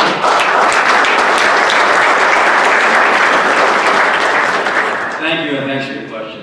And my hats off to America's Democratic Action. You've always been a leader in this country on progressive taxes. And I can assure you anything we do to fund this is going to be a more progressive system of taxes in this state and not regressive taxes. That's fundamental to who I am. I think we are as Democrats. Three things. One is you need to roll back a number of the tax cuts, tax credits, and deductions that have occurred in the last 5 years that have blown this hole in our budget so we can fund education and fund Medicaid and mental health care in the state. Secondly, we have to change our economic development strategy in the state, which is predominantly give tax handouts to lure businesses to Iowa. When I cross this state, the biggest challenges our businesses and manufacturers have now is workforce. So we're going to change our economic development strategy. Instead of tax handouts to lure businesses in, we're going to reinvest in people.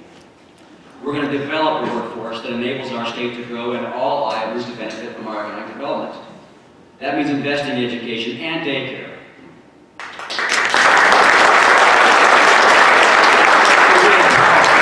We empower those parents, especially those single parents who want to work, who want to break that cycle of poverty, to be able to work. We need more daycare, quality daycare across the state. We need to fund pre-K and early childhood education to build up those resiliency and life skills so kids are equipped to break that cycle of poverty. Half the babies in this state are born eligible for Medicaid. Free reduced lunch has doubled in the last 15 years.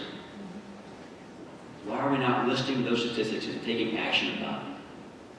We've got to take and roll back those tax cuts, change that policies. We're investing in our future, our education system and mental health care for children so they have a chance to succeed. That's a better future for Iowa than giving tax handouts to people who don't need it and aren't investing like the rest of us.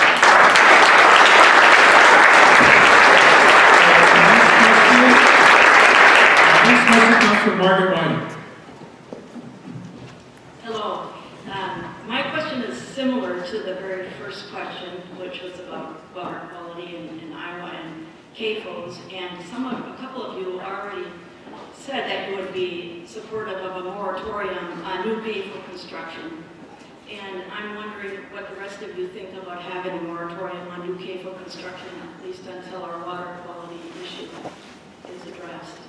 And since my question was so similar to the first question, I'm also interested in climate change issues and what you would think about some specific climate solutions in Iowa, feed-in tariffs, more passenger rail, divesting money out of fossil fuel in Iowa, and electric charging stations, things like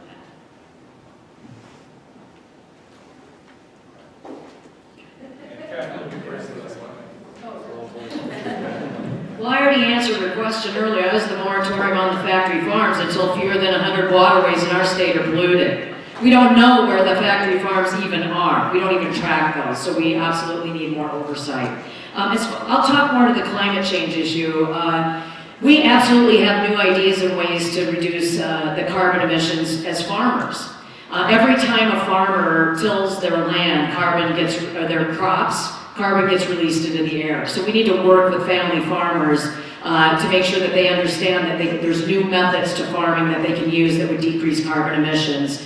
And then there are other things and practices that farmers can do. But I'm a strong believer in the future of clean, renewable energies. I don't believe fossil fuels are the way to go in our state and our country.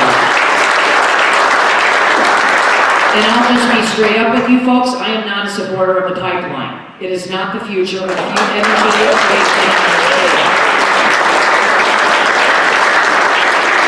So there, and I believe in clean energy, electric cars, solar. We need to develop more solar industry. We've done fairly well on wind, but solar is the future. We need to find new ways for renewable and all this new renewable energy sources that we can use, and some of it can come from agriculture as well. So together we can create a much improved attack on the climate change that we're facing by doing these bold, progressive steps.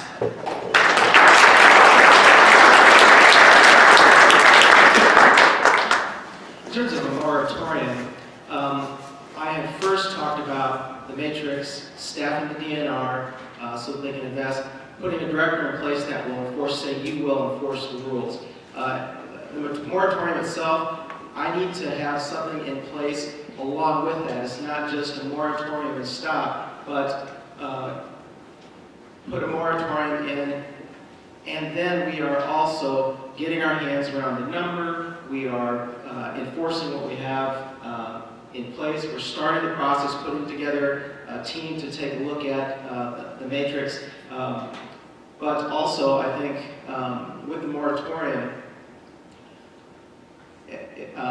time limited so that we know, so that we're pushing ourselves to put this in place. The concern I have about just moratorium and that's it, we got to look at the definition of what is that large factory farm, because if it's okay, it's $999, and so then they build a place that's just under, and play that game. So, and while this is going on, we want to make sure that we're able to not just stop with it, because I'm sure there will be lawsuits against that, but then we're starting to get our hands around the number. We're requiring, mandating certain technologies to make sure that they are taken care of manure and all of those things. With climate change, when I was on city council in Iowa City, we looked at rail. In fact, we were ready. The railroad was ready. The federal government was ready for that. Our governor blocked that. And so those types of things I'm clearly in favor of. Well, I just pointed back, as mayor, some things we did in terms of Iowa City trying to put those practices in place and putting in a plan for climate change resiliency, so we're diversifying crops, et cetera, et cetera.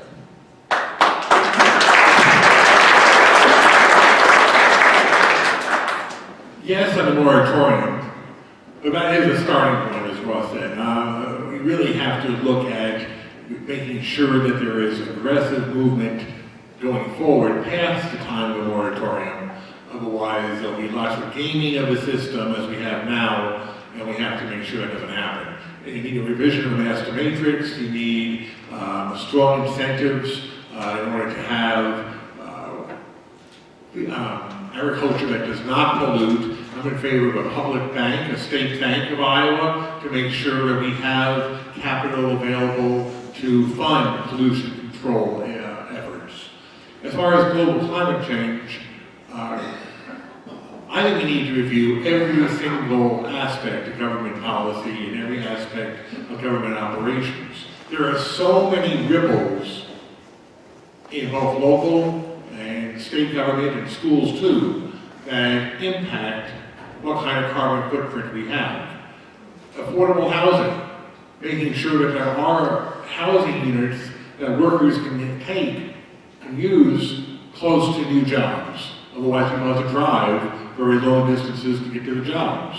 Making sure there is mass transit available all the time when jobs are needing people to move around. Making sure we don't have urban sprawl. There is a long list, those are some of the most obvious ones, a long list of direct and indirect impacts.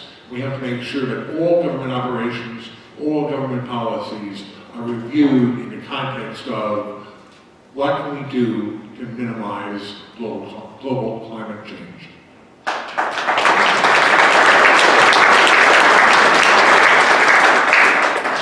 Well, I love the question, and I think we ought to take the master matrix for CAFOs and blow it up. Would you like that? It doesn't work, absolutely. It does work. What we need to come up with is a framework on a statewide basis that does work and that we can enforce and that has metrics. But folks, the biggest thing is we have got to have local control so that local people have the input they need. More importantly, did you notice that I brought up climate change in my first remarks as a scientist? it is a crisis coming, folks, for our kids and our grandkids, and it has got to be addressed right now. And I think about wind. We've done a great job at wind in the state. We need to keep going on that. And you know the other thing about wind, besides helping us with climate change, is it helps us with our economy. We've got to think about this is a great way to bring good paying jobs to Iowa and attack climate change. Let's be a leader like we are in that. Let's be a leader in solar. Let's make that another industry that we do this with. Folks, you can make things like this to be the leader as Iowa. We can lead the other states. We can have an economic engine in clean, climate change friendly industries. And that's what we should be doing. So I think we have to talk about it, and as a scientist, I can guarantee if you look at my literature, it's the first thing on it. We have got to talk about climate change. Thank you.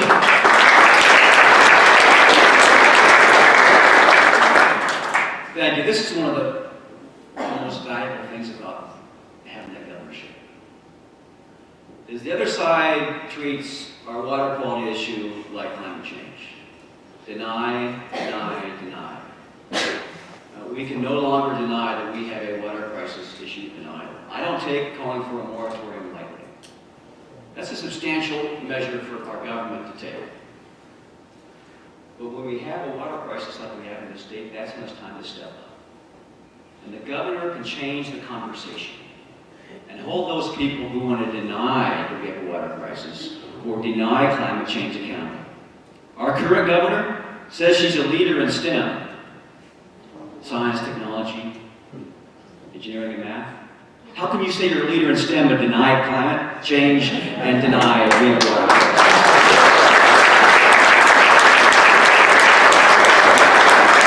So that's why I call for a moratorium until we totally redo the master matrix. We can get in the weeds here quick. You've got to be able to qualify in all three categories. One of the biggest problems is we have separated animal agriculture from plant agriculture in this state.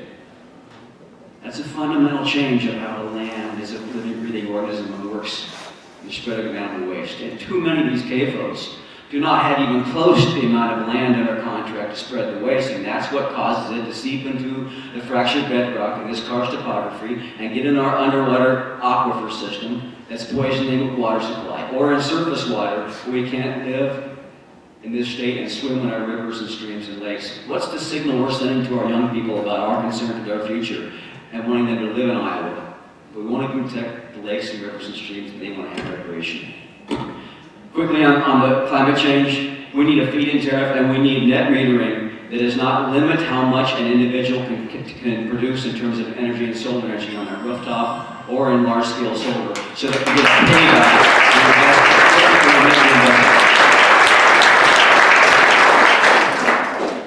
We've had plenty of words on these issues, but not enough actions.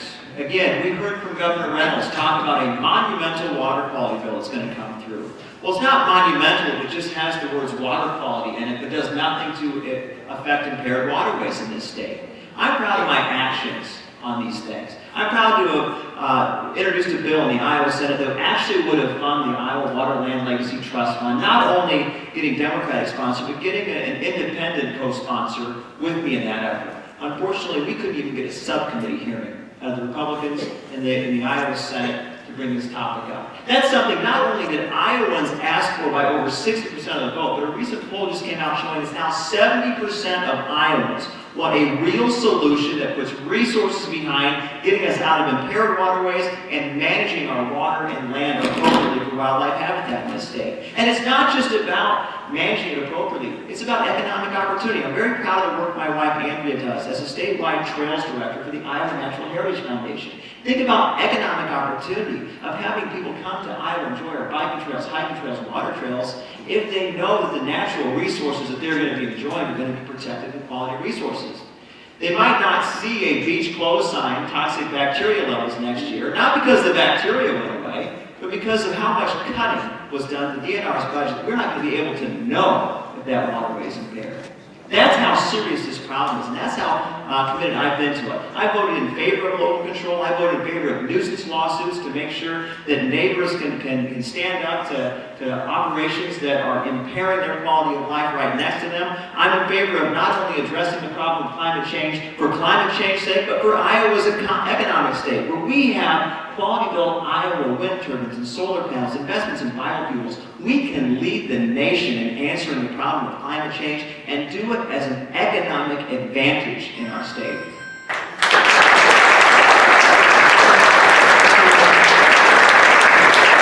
Next question comes from Cindy Kress.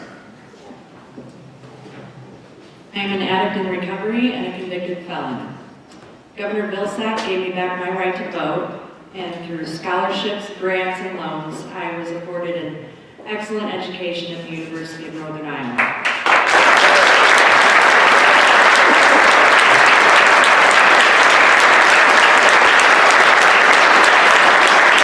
Today I am a licensed master social worker. I work as an addictions counselor, and I struggle to plug my clients into the same resources that I was able to access back then. So my question is, as governor, what will you do to help my clients stay out of jail and be successful in their recovery?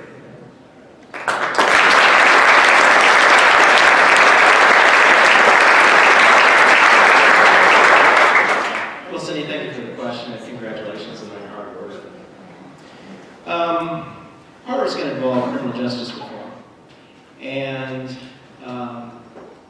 we've got some nonviolent offenders in our correctional system, so we need to find some strategies to reverse that programs to get them out and make sure that they've got an opportunity to have them get the treatment they need for the road to recovery. It's great to see the focus and attention on the opioid crisis. It's being treated as a mental health issue. We're not doing that with some of the nonviolent offenders that are in our correctional systems right now. The criminal justice system reform in that way, working with law enforcement to help with that identification of substance abuse, other types of addiction. All part of this is all part of that healthcare for all. And if we are able to have that opportunity for people to get that treatment, people to help encourage their loved ones to go in to get treatment, and so the providers are being paid to provide the services, and so that the ability to pay or to have health care should be a barrier to that. Just the notion, right? It wasn't in Kentucky, their plan originally to tie health care to work. We are eroding our society if we're making that the basis. But otherwise, again, providing other types of alternatives as opposed to incarceration that's one step. And I certainly would look at, if you have committed a felony and you have done your time, that you should have your voting rights restored to you and have other opportunities, jobs, and ability to make a living. If folks, it's not just about getting a job, but the ability to make a living. And if you're not able to do that, then that just contributes to some of the factors that go into addiction.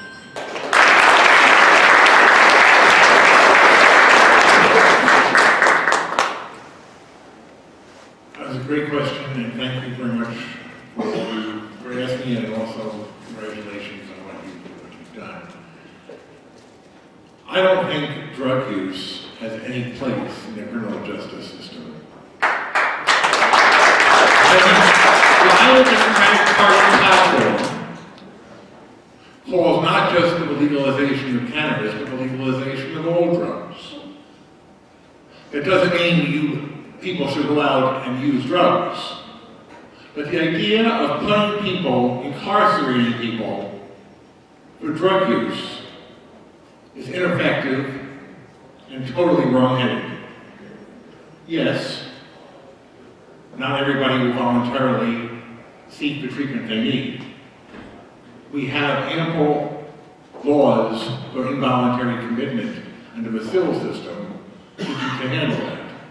There should not be, and there will not be, when I am governor, anyone in Iowa prisons for possession of drugs. I will pardon and commute to make sure that happens. This is a matter I feel very strongly with for a lot of personal reasons, frankly. I've had an awful lot of folks, friends and relatives who have dealt with substance abuse issues. Our lack of services for those people is absolutely criminal for our society. Honestly, thank you.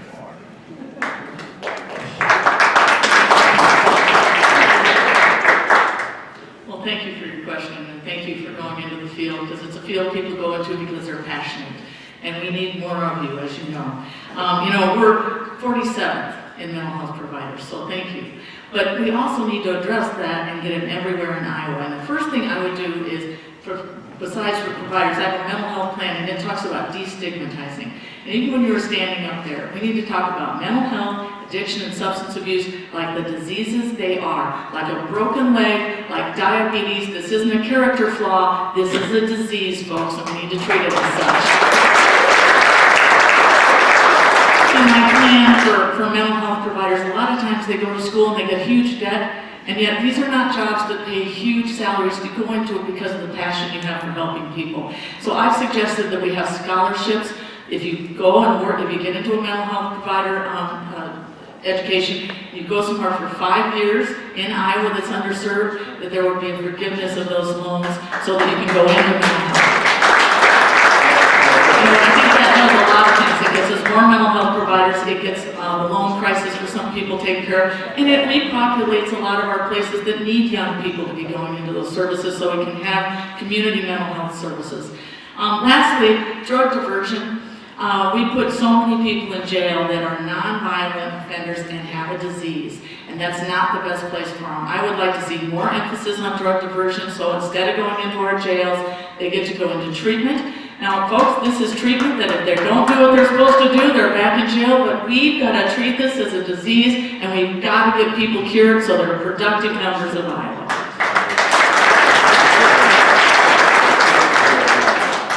Thank you so much for the question and for stepping forward. First of all, I believe as governor, we should restore the voting rights when someone's finished their sentence.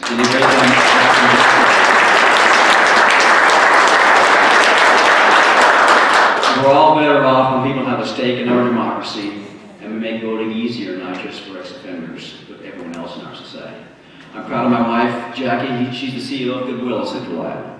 And part of her job and her dedication and her passion is helping to both disabled and ex-offenders get back into the workforce. We have to help people restore their lives. We also have to do in the front end, as Andy just said, help people to avoid that situation in the first place.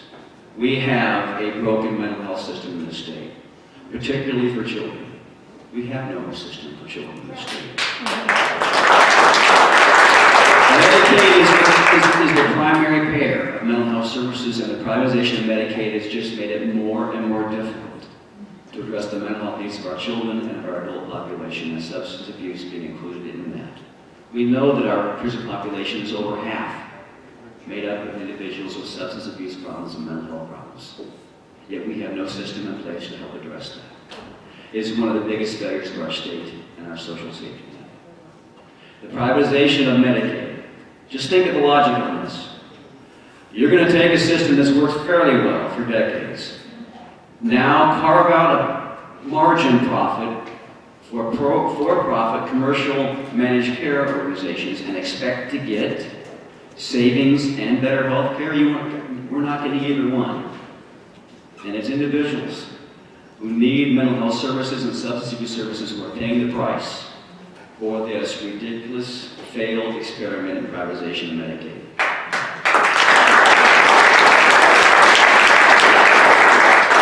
This is about will, and a governor has the will to address the needs of our Iowans.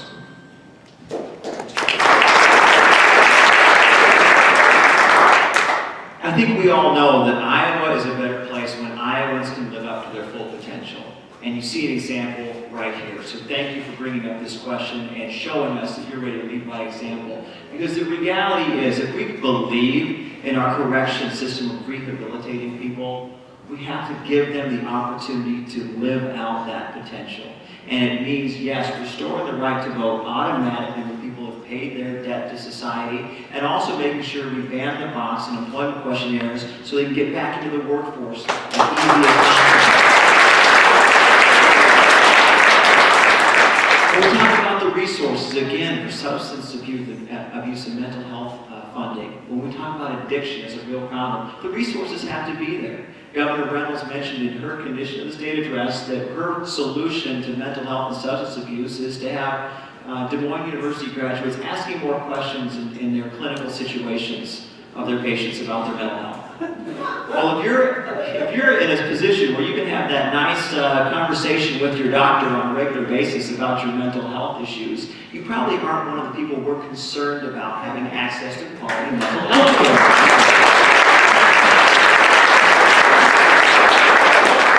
When we talk about addiction issues in this state, we have to wrestle with the fact that we right now allow doctors to prescribe highly addictive narcotic pain medications, but won't trust their prescription pad to talk about patients who can benefit from medical cannabis in this state, a less addictive alternative that can really help people avoid slipping into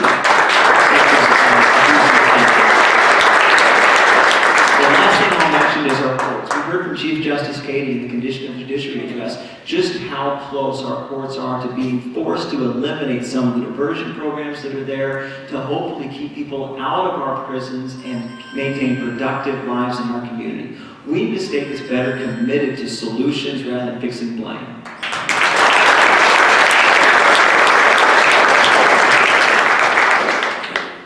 Thank you for your question and sharing your personal story. I actually met with 3 felons just this week and talked to them about the issues that matter to them, and mostly what they had served prison time and were incarcerated for substance abuse. And so I learned a lot from their stories. The first thing we need to do is make sure people have an opportunity that they don't live in poverty and don't have to turn to drugs and we know that traditionally we know that folks that live in poverty tend to have more rates of depression, suicide, and difficulty in their lives. So that's the first thing we do, is to provide economic opportunities for those families. Second, we need to make sure that we have a mental health service to IRNs that will help them avoid the acute episodes of their mental health issues. And we should build on crisis stabilization centers across the state. We've had them in the state and they've worked well. We need to do that. We also need to make sure that the private Medicaid, as my colleagues have said here, is a disaster. We know Medicaid provides for the services for a lot of the substance abuse counseling and treatment. We absolutely have to make sure that those folks get the care they need when they need them. But if we had a universal single-payer healthcare system, we wouldn't have to worry about that at all. Mental health would be covered. Then we have to talk about criminal justice reform. We absolutely can't have a one-size-fits-all criminal justice system, and we need to make sure that I don't believe in mandatory minimum sentences, and I also believe that low-level offenders shouldn't be locked up when they need health care. I also believe that felons should be restored the right to vote, and I also agree with ban the box.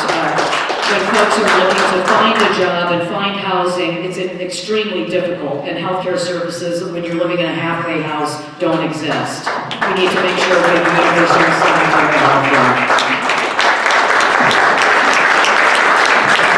The next question comes from Morrissey. I think I briefly heard one candidate talk about this issue tonight.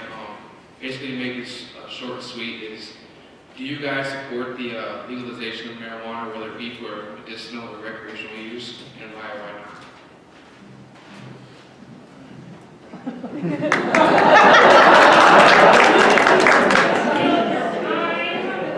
The luck to be drawn. Yes, I can go on and on why. The bottom line, though, is it is absurd to criminalize activities that a very substantial portion of the public engages in, and which the harm that is done by that criminalization is infinitely greater than the health risks associated with the behavior. I do not encourage people to smoke pot. Okay, let's be very blunt about that. I do not smoke pot. I think it is absurd as a person who was engaged in public policy my entire life, and as somebody who has been a budget person, you look at the return on investment from government policy. And this simply makes no sense.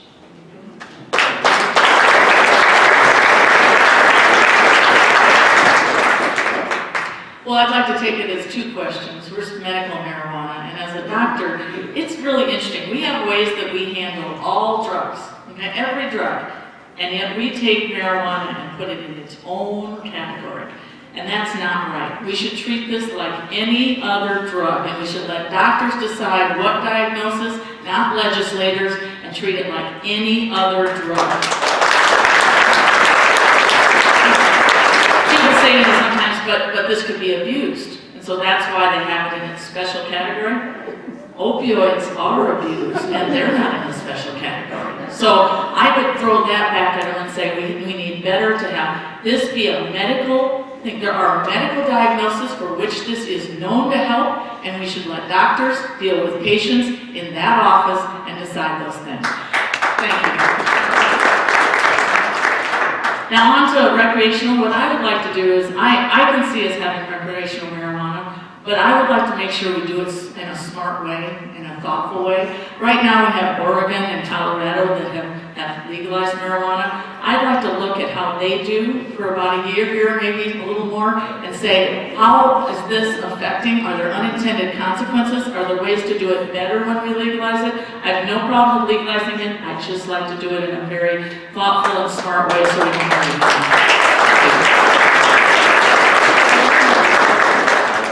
Great answer, by the way.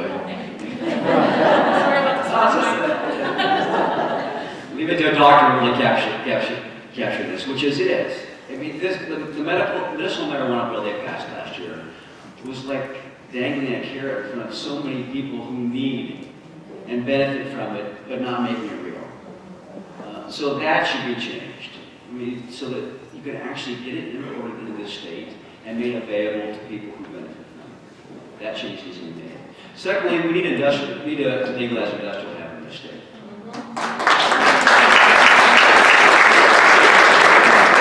An antiquated cultural resistance. When you see that we still prevent farmers from growing industrial hemp, it doesn't have any drug value to it. We import hemp currently from Canada as the number one source of our hemp, but we're missing the opportunity to diversify our agriculture and utilize industrial hemp in the state. I think this is an issue that's prime, and I'm glad we're having this conversation. I would encourage our state legislators who are closest to the ground to talk to islands about the issue of legalizing marijuana, or at least decriminalizing it. So it's ridiculous, I agree with Jonathan. We have people going to prison for marijuana in this state. And if the groundswell, I encourage you to talk about this. This is an important issue for the future of Iowa. Talk to your state legislators. I'd be willing to work with them as governor to move this issue forward.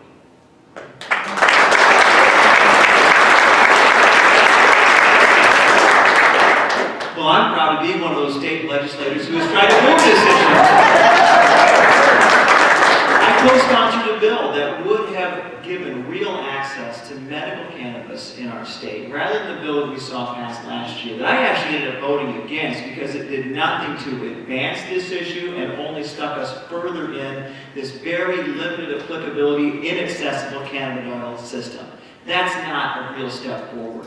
We have people suffering from conditions right now who need access to every possible tool out there to deal with it. I went to high school with a friend of mine who, her daughter suffers from seizures very regularly and has been a very outspoken advocate on medical cannabis. There is no reason why she has to face the moral dilemma of staying close to the family here in Iowa or going to another state where there is legal access to something that could help her daughter get through the day more regularly.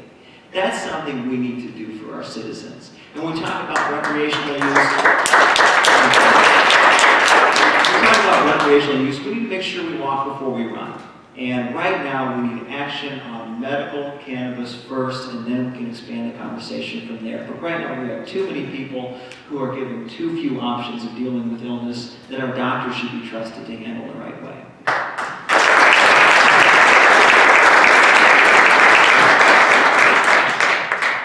Well, the legislation for the medical cannabis was a good first start, but didn't go far enough. It's not nearly enough, not nearly strong enough. The concentration of the cannabinoid oil is not strong enough to treat some of the conditions that we've just discussed, Crohn's disease and severe seizure disorder. So it's ridiculous that we don't do that, and I support expanding the strength of the cannabinoid oil for medical treatment. I'm a registered nurse, so I believe we need to heal the suffering and make sure that they get the care they need when they need it. And also, cannabis should not be treated as a scheduled drug like the opioid crisis is. The people that are dying in our country and in our state aren't dying from cannabis use, they're dying from opioid use in the state. As far as recreational use of cannabis, I think we need to look at it. I would want to make a careful, thoughtful review, see what the other states like Nevada, California, Colorado, Oregon, and other states have done to make sure that it's safe, because we're hearing that some of the actual shops that are selling it now, they're concerned about chemicals on the plant, and and testing the plant needs to be secured, and we have to have the appropriate test to make sure it's safe for people to use. And also with law enforcement, because we don't have tests to decide whether a person's safe to drive a car, right, using recreational cannabis. So I would love to look at it, but make sure if we're going to examine it, we want to do it in a really smart, regulated way so that our citizens are safe as well.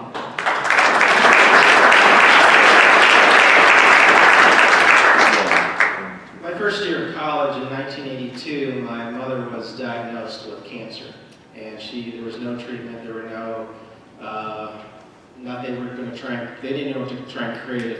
There were no studies and that type of thing for the particular type she had. And if my mom would have said, "Ross, go get me a doobie," I'd have went and got it.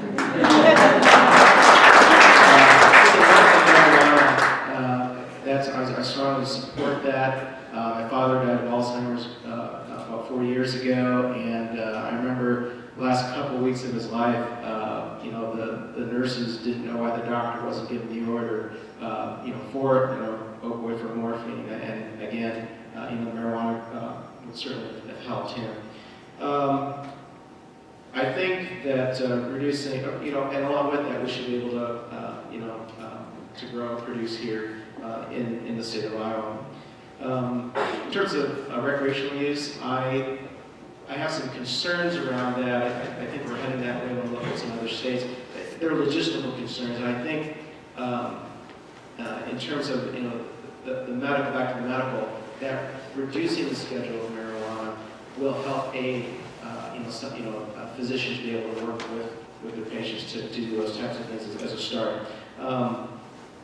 But the logistical things around some of the what they're finding in at least what I've looked at so far, in terms of impairment, and in some states I think they're trying to measure impairment like they are with alcohol, but it's not exact. The issue with the banking, the cash, and some of those things. There's ways that they're trying to circumvent that, but it's critical right now that, yesterday, 10 years ago, that people are needing the benefits of pain relief and management from the medical, and that's where I'm at with those two.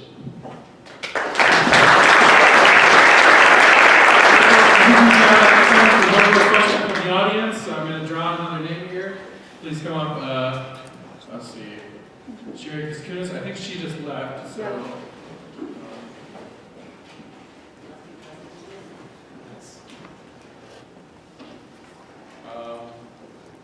Is it Eloise Dillaboo? Okay. Okay, Jim Springer. Is Jim here? Sprout. I got some terrible handwriting. I do too. Ryan Courtney. Yay!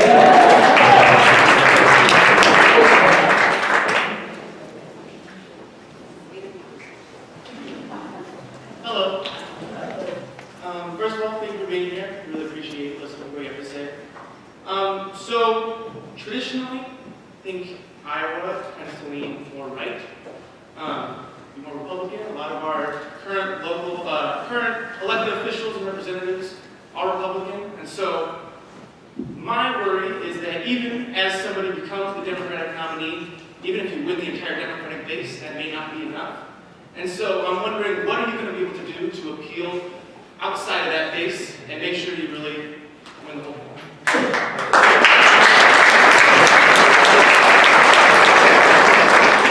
Thank you, Ryan, for your question, and I would argue with you that we're a red state. I'd say we're a purple state, but that's an argument we can have, and we certainly need to be a blue state, so I agree with you there.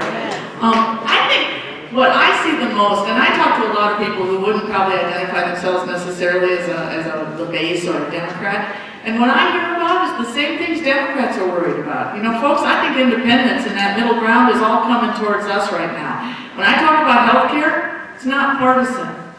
It's about their health. It's about their families. I talk about mental health. It's not partisan. When I talk about education, that's the one, boy, folks, that is not partisan. And you want to talk about their kids and their grandkids and the future they can have, that's not partisan. So I think that's how we win, by talking in a way that reaches everyone. And I'll tell you, I think we've all seen it. The momentum out there, we see lots of people coming to things. I bet there's some even here today that have never been to a forum. They've never even considered themselves politically active, but they're politically active now because we've got a problem. We've got a problem with this Republican legislature that's taken away our rights, especially our rights to collectively bargain, our rights to vote. To vote, folks. They're suppressing our right to vote. I think people see that, and they may have not been politically active before, they may have never considered themselves a Democrat before, they may have never voted for us before, but you know what?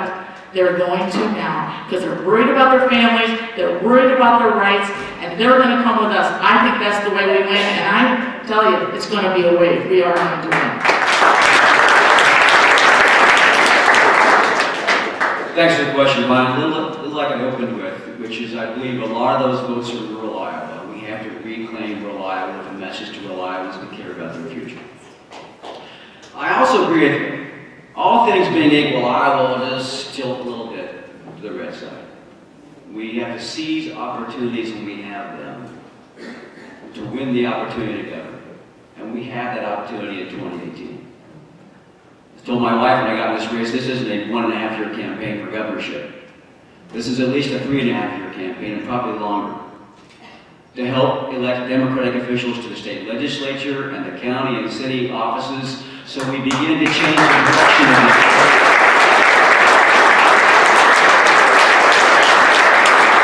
I've also been doing politics long enough in this state to know you don't capture the trust of Iowans. Like they have this past session, standing clear in the right wing and yanking us over to the right. We're not going to capture the trust of Iowans by standing in the left wing and yanking it to the left. You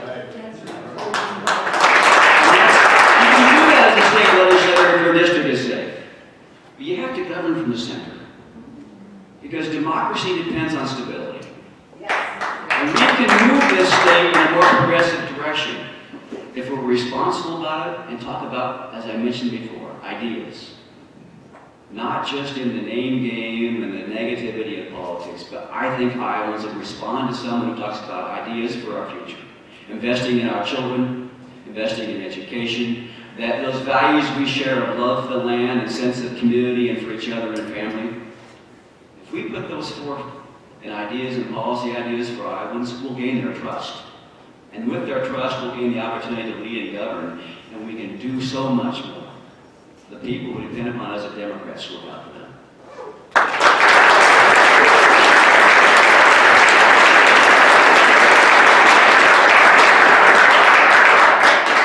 I agree with the concept that Iowa is not a deep red state. Iowa is a state that we're 10 years out from full Democratic control in state government.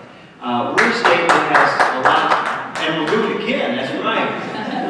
Because here's the thing, Iowans have shared core values. And right now, our opportunity to win in 2018 is those shared values were absolutely left behind by this administration. We can remind Iowans how these policies affect their daily lives, their livelihood, their quality of life, and how they feel about their community and their state.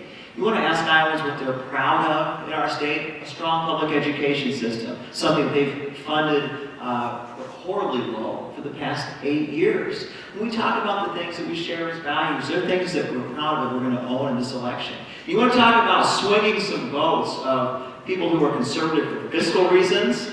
Ask them how, in a state where we have a 17-year low in unemployment, we're going through emergency rainy day funds to keep the state going.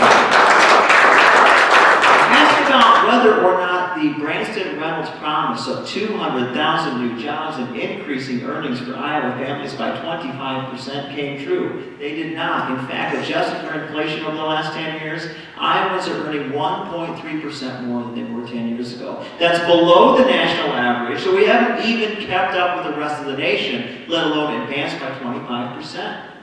When we talk about the issues that affect Iowans at their core, they're the things that we are fighting for every day as Democrats, and we will remind them of that in the election of 2018.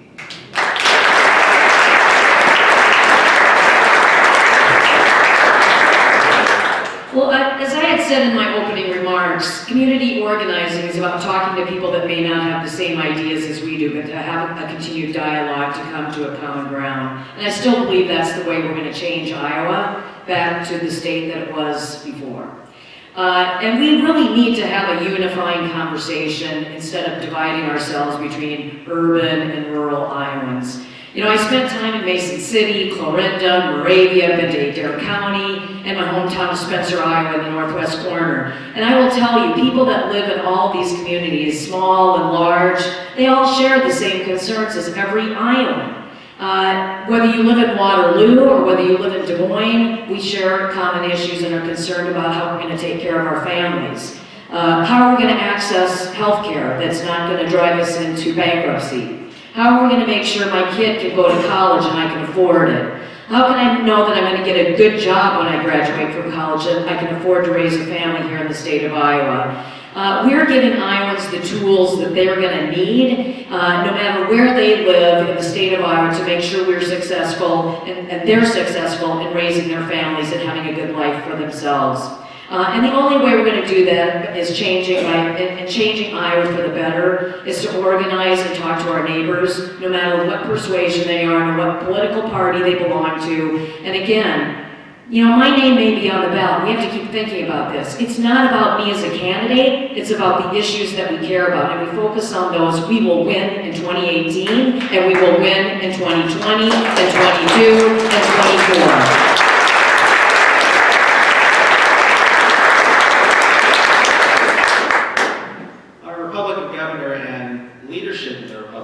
Overstep their bounds, because Republicans out across Iowa are kind of shaking their heads too. I remember talking with someone on Ragbri. She's a Republican, and she was asking, well, I'd like to sign your petition, but Republican. I said, I bet we come up with two issues right now we'd agree on. I said, I bet you know someone affected by mental health care. And she said, yeah. And I said, I bet you know a teacher who is concerned about their ability to, make living pay raise, etc., because of collective bargaining. She said, you're right, she's not in a petition.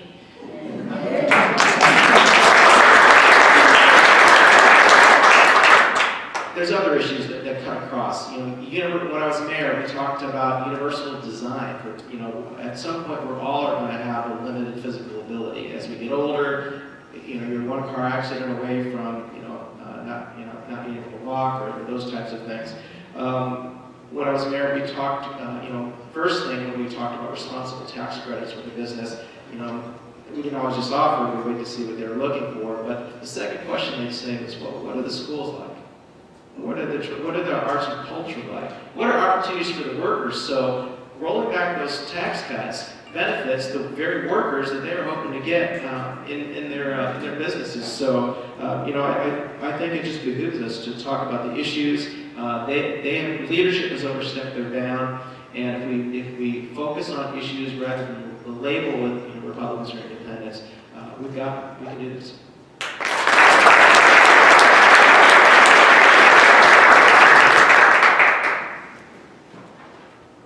think we have to make sure we excite our base and get everybody who is leaning Democratic to the polls.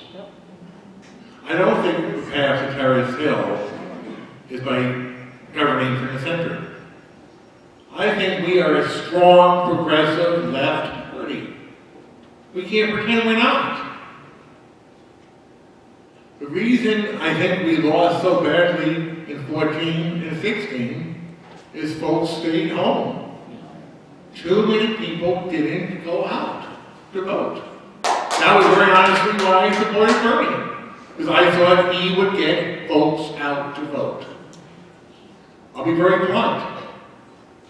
The reason I talk about cannabis every time I am out there, every time I'm out campaigning, is because that shows people that I'm not a typical politician. The reason I talk about raising taxes on the rich every time I have an opportunity is because that shows I am not a typical politician. Islands are tired of typical politics. The whole country is tired of typical politics. Islands are tired of typical politics. The other thing is, and I would offer an ideal, unique qualification on this, is I am passionate about making sure that government is efficient and effective. I crisscrossed the state in 2014 running for state auditor, saying we needed a state auditor who made sure government was efficient and effective. That is something I can look into the eye of the most right-wing radio host and talk about with passion and fire more than Kim Reynolds or Ron Corbett or any Republican, frankly. We need to make sure the government works well and that we are doing things to streamline and use people's taxes efficiently.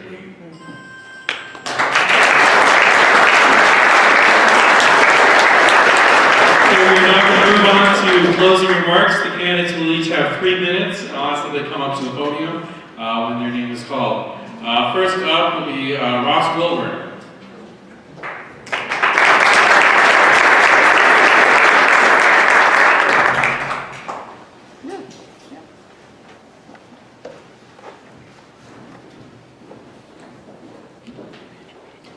Thank you. I don't know why I can't pick this down. It's not like I've got 100 over there.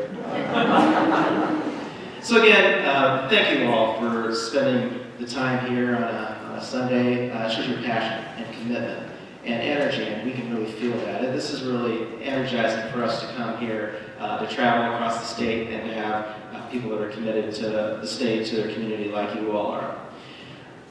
I guess I'm going to start and close with a welcoming, inclusive Iowa. Earlier I talked about the 50th anniversary of the assassination of Martin Luther King Jr. and kind of the steps, the impact, that influence it had on my life and all our lives. And I would just ask you to recommit yourself to community, recommit yourself to state. If we work together, we're going to have some subtle differences and disagreements, but let's not tear each other apart. We know the direction we want to go. Let's lift each other. We work together. We can have that high-quality education. We can have that single-payer health care. We can address the mental health issues. We can work on criminal justice reform. We can work on the environment. We can work on economic, social justice. And just think about that. Let's tap into each other's passion. I'm not going to take the full 3 minutes, but it's not just about the importance of diversity and inclusion. It's about creating a sense of belonging and opportunity that's consistent with the Iowa that we know and love. I'm Ross Wilburn. I'd love to have your vote. Please sign all of our petitions here. Get us on the ballot.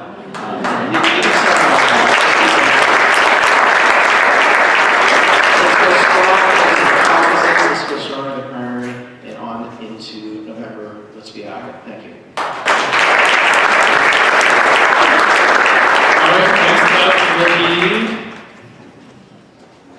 John Neiderbach.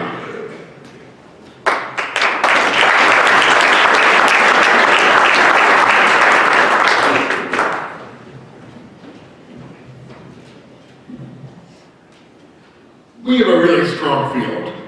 I think that it's very, very impressive. I've watched Iowa politics closely for a lot of years. Exclude me, I can't evaluate how strong I am. But the 6 other polls are really, really impressive. impressive up and down the ticket, you know. When folks were running for Congress, we had an amazing likely nominee for state auditor, Rob Sand, who I urge you all to, I mean, people don't usually go out of their way to talk to a state auditor candidate. This guy is special, okay? He is going to be around, hopefully as our next state auditor, and other things down the road, trying to get Rob Sand. We have a really strong field running for office in 2018. This is going to be a Democratic wave year. The Republicans in Des Moines and Donald Trump, I think, are working really hard to make sure that happens.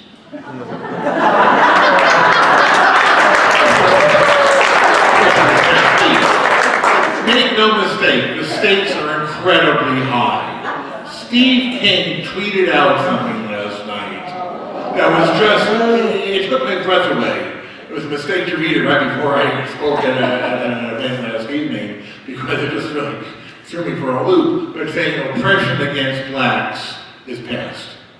And to have the temerity to say that on Martin Luther King weekend, you know, and as somebody who's a member of a minority group, as a Jew, I am acutely aware that no person is free until all people are free.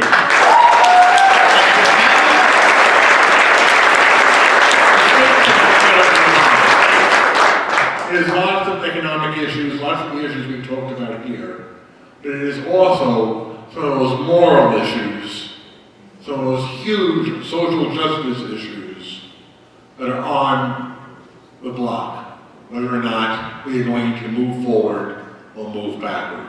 Donald Trump has shown us how hard the stakes are, quite honestly, on those scores. Thank you all for coming. I urge you all, regardless of who you support, to stay involved. The primary is what, 20 weeks away? On Tuesday, we're 20 weeks away. And then the election is basically 11 months. We have an awful lot of work to do, no matter who the nominee is. This can be our year. Let's move forward.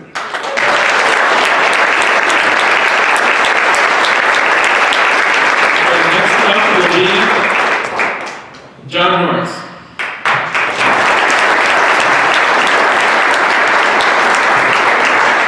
Thank you again for the opportunity. We tried to make it as tough for you as we could. I think we did a pretty good job. Great, thanks to my colleagues as well. Thank you for being here. I don't know how you could be governor without going through this process. This isn't easy. It's a big state, and this becomes day in, day out for us. But I guarantee the Republicans aren't having this kind of conversation, unless it's about how can they expand more gun laws or get more fireworks or cut more taxes for the wealthy. We really are having an intelligent conversation about the future of this state, so thank you for taking part in that.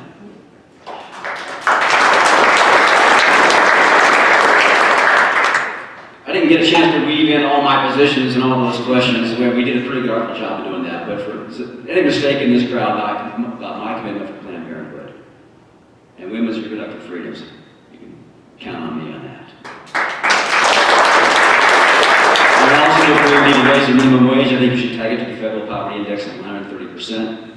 So it goes up over time, and anybody who works full-time has the dignity of being able to support them and their family.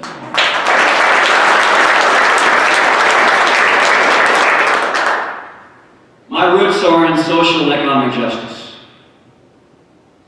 When I marched with Cesar Chavez in California for environmental justice for migrant workers, I marched with Paul Wellstone at the battle in Seattle against the WTO and what it did to our workers in America. My fight to help establish the Rainbow Coalition in Iowa, to help Iowa realize that diversity is our strength.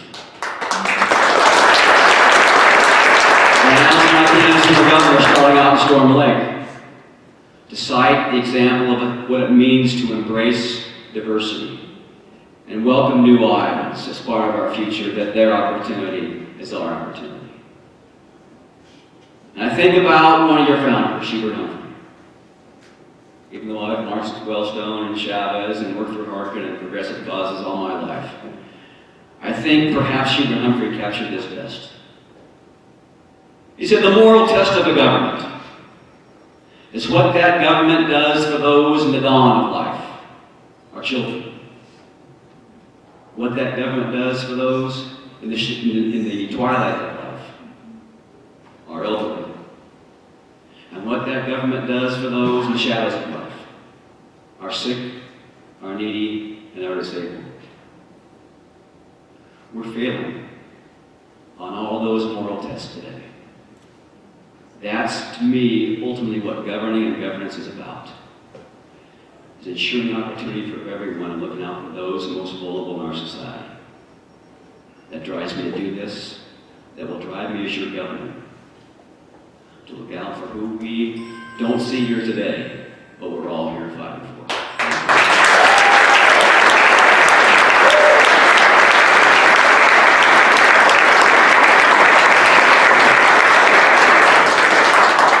Next up will be Cathy Glasson.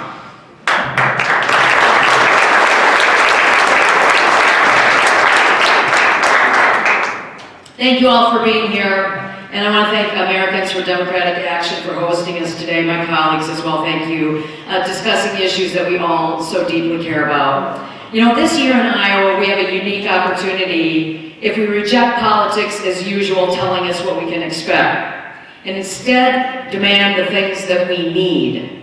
If we stand together and fight for the things that we care about, like raising the minimum wage to $15 an hour, making it easier for workers to join in a union, and investing in single-payer universal health care, we can improve the lives of over 1 million Iowans.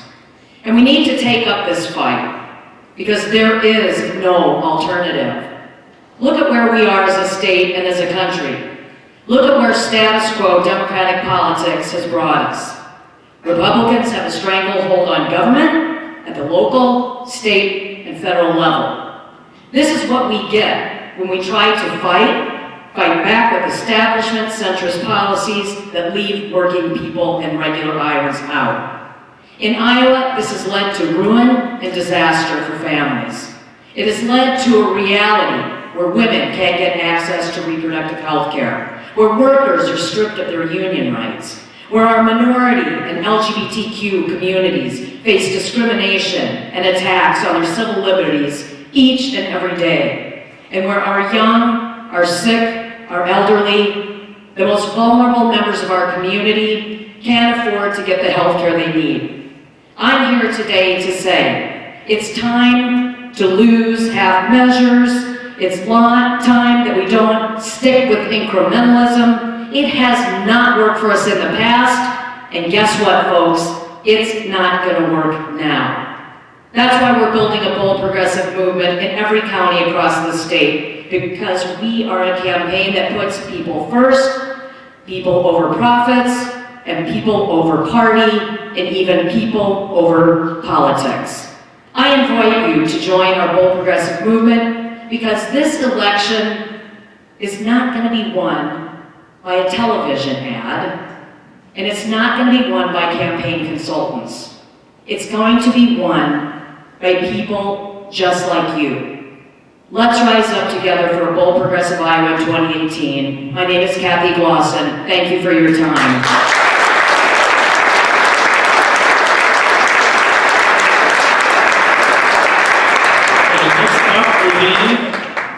Nate Boulton.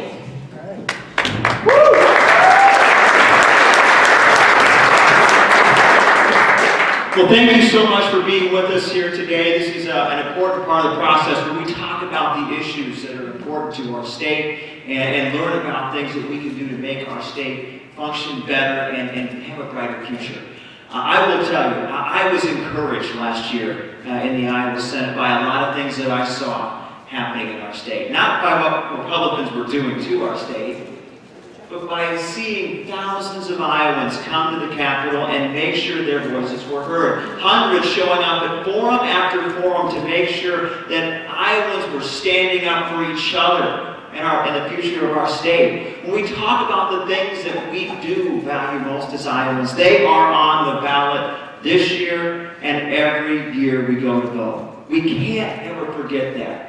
I'm going back to work in the Iowa Senate this week, knowing that what happened last year was so hurtful to so many people. One of my first speeches on the floor of the Iowa Senate, as they were defunding Planned Parenthood, was to stand up for reproductive health care.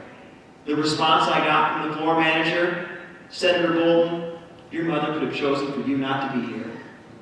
Rather than talk about the issue, a personal attack on the floor of the Iowa Senate. When I stood up for collective bargaining rights in this state, for those answering the sacred call of public service, for the first time in the Iowa Senate's history, they shut off my microphone and forced a vote after we debated all through the night fighting against what they were trying to do to working families in this state. When I say we are in a fight for the soul of our state, I absolutely mean it.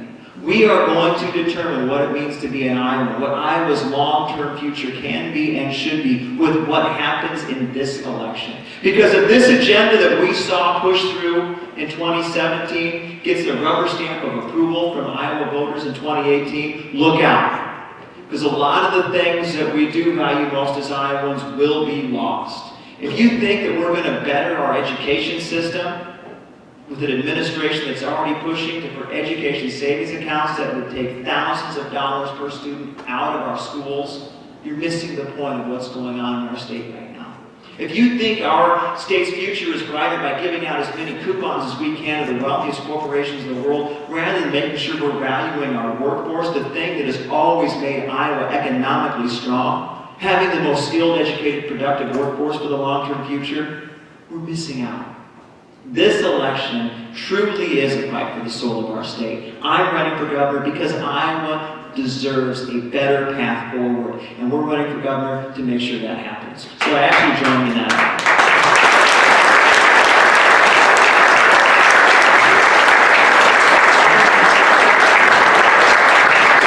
Our final candidate to speak today, Dr. McGuire.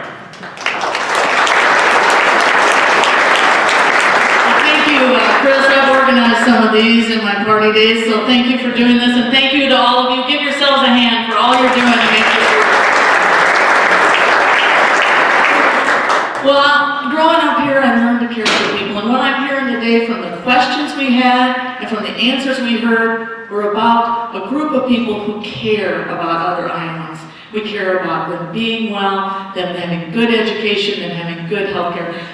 Let's go back to a couple of things, and I noticed that with things we haven't talked about. We've talked about this Medicaid privatization. We have got to get rid of it, and I'm someone who will absolutely do that.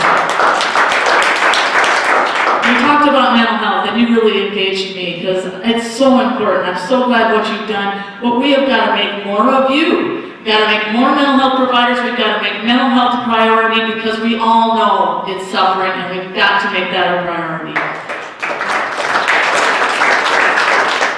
I'll always talk about women's health. I'll never leave it out because that's where I got my first health care. I have 5 daughters. So we have got to restore funding to Planned Parenthood right away. We talked about education.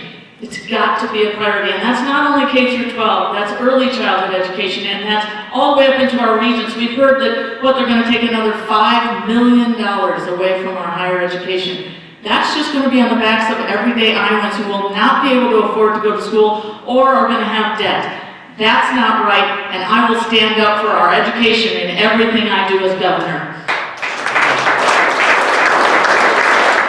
We've got to have a stable minimum wage, and we've got to raise it. Folks, it's $7.25 an hour. It has been for almost 10 years. That's ridiculous. We need to raise it to $15 an hour and restore collective bargaining so we can get what hardworking Iowans need. And I feel like on Martin Luther King's anniversary, we need to talk a little bit about our diverse communities. You know, they are struggling. Steve King is absolutely wrong. Our communities are struggling. A lot of us were at a Latino festival last night. We talk about our African American communities. There are many communities, and there's what makes us strong, and we have to make sure they're being successful. And I also think about our LGBTQ community. And I will tell you, I will ban conversion therapy the first thing I can do as governor. It's perfect. So as a scientist, I talk about climate change. We've got to have an environment, and that's that thing I see for my kids.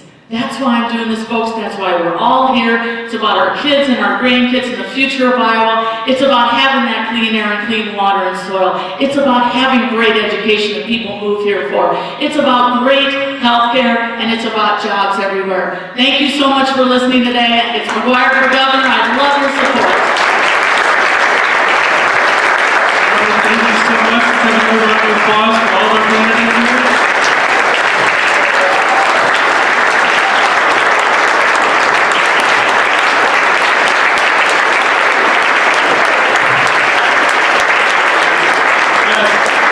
Thank you to Logan for being our time with you today. I don't know you, but I'm fired up to win this November, aren't you? And the path to victory starts this February 5th at the Iowa caucuses. If you're here in Blackhawk County, the location is Central Middle School. Be there at 7 o'clock. It's going to be a really great time. Folks, if you're available this Thursday, I know it's during the day, during working hours. That's the only time when we can see Senator Glasson's staff. We are delivering a petition with tens of thousands of signatures from ADA and Daily Post and One Iowa, Progress Iowa. The Iowa Citizen Action Network telling them not to be a rubber stamp on Trump's judicial appointments, because he's striking our judicial system. So if you can join us at noon at 535 Commercial Street, just down the street, in the Waterloo building at Grass's office, that's where we'll be again. Thank you all for being here today. We're going to do the same kind of forum with our congressional candidates. So stay tuned for that. Look forward to it. Hey, Thomas, how are you doing? See you and your dad? Yes. You guys drive all the way down? Oh, yeah.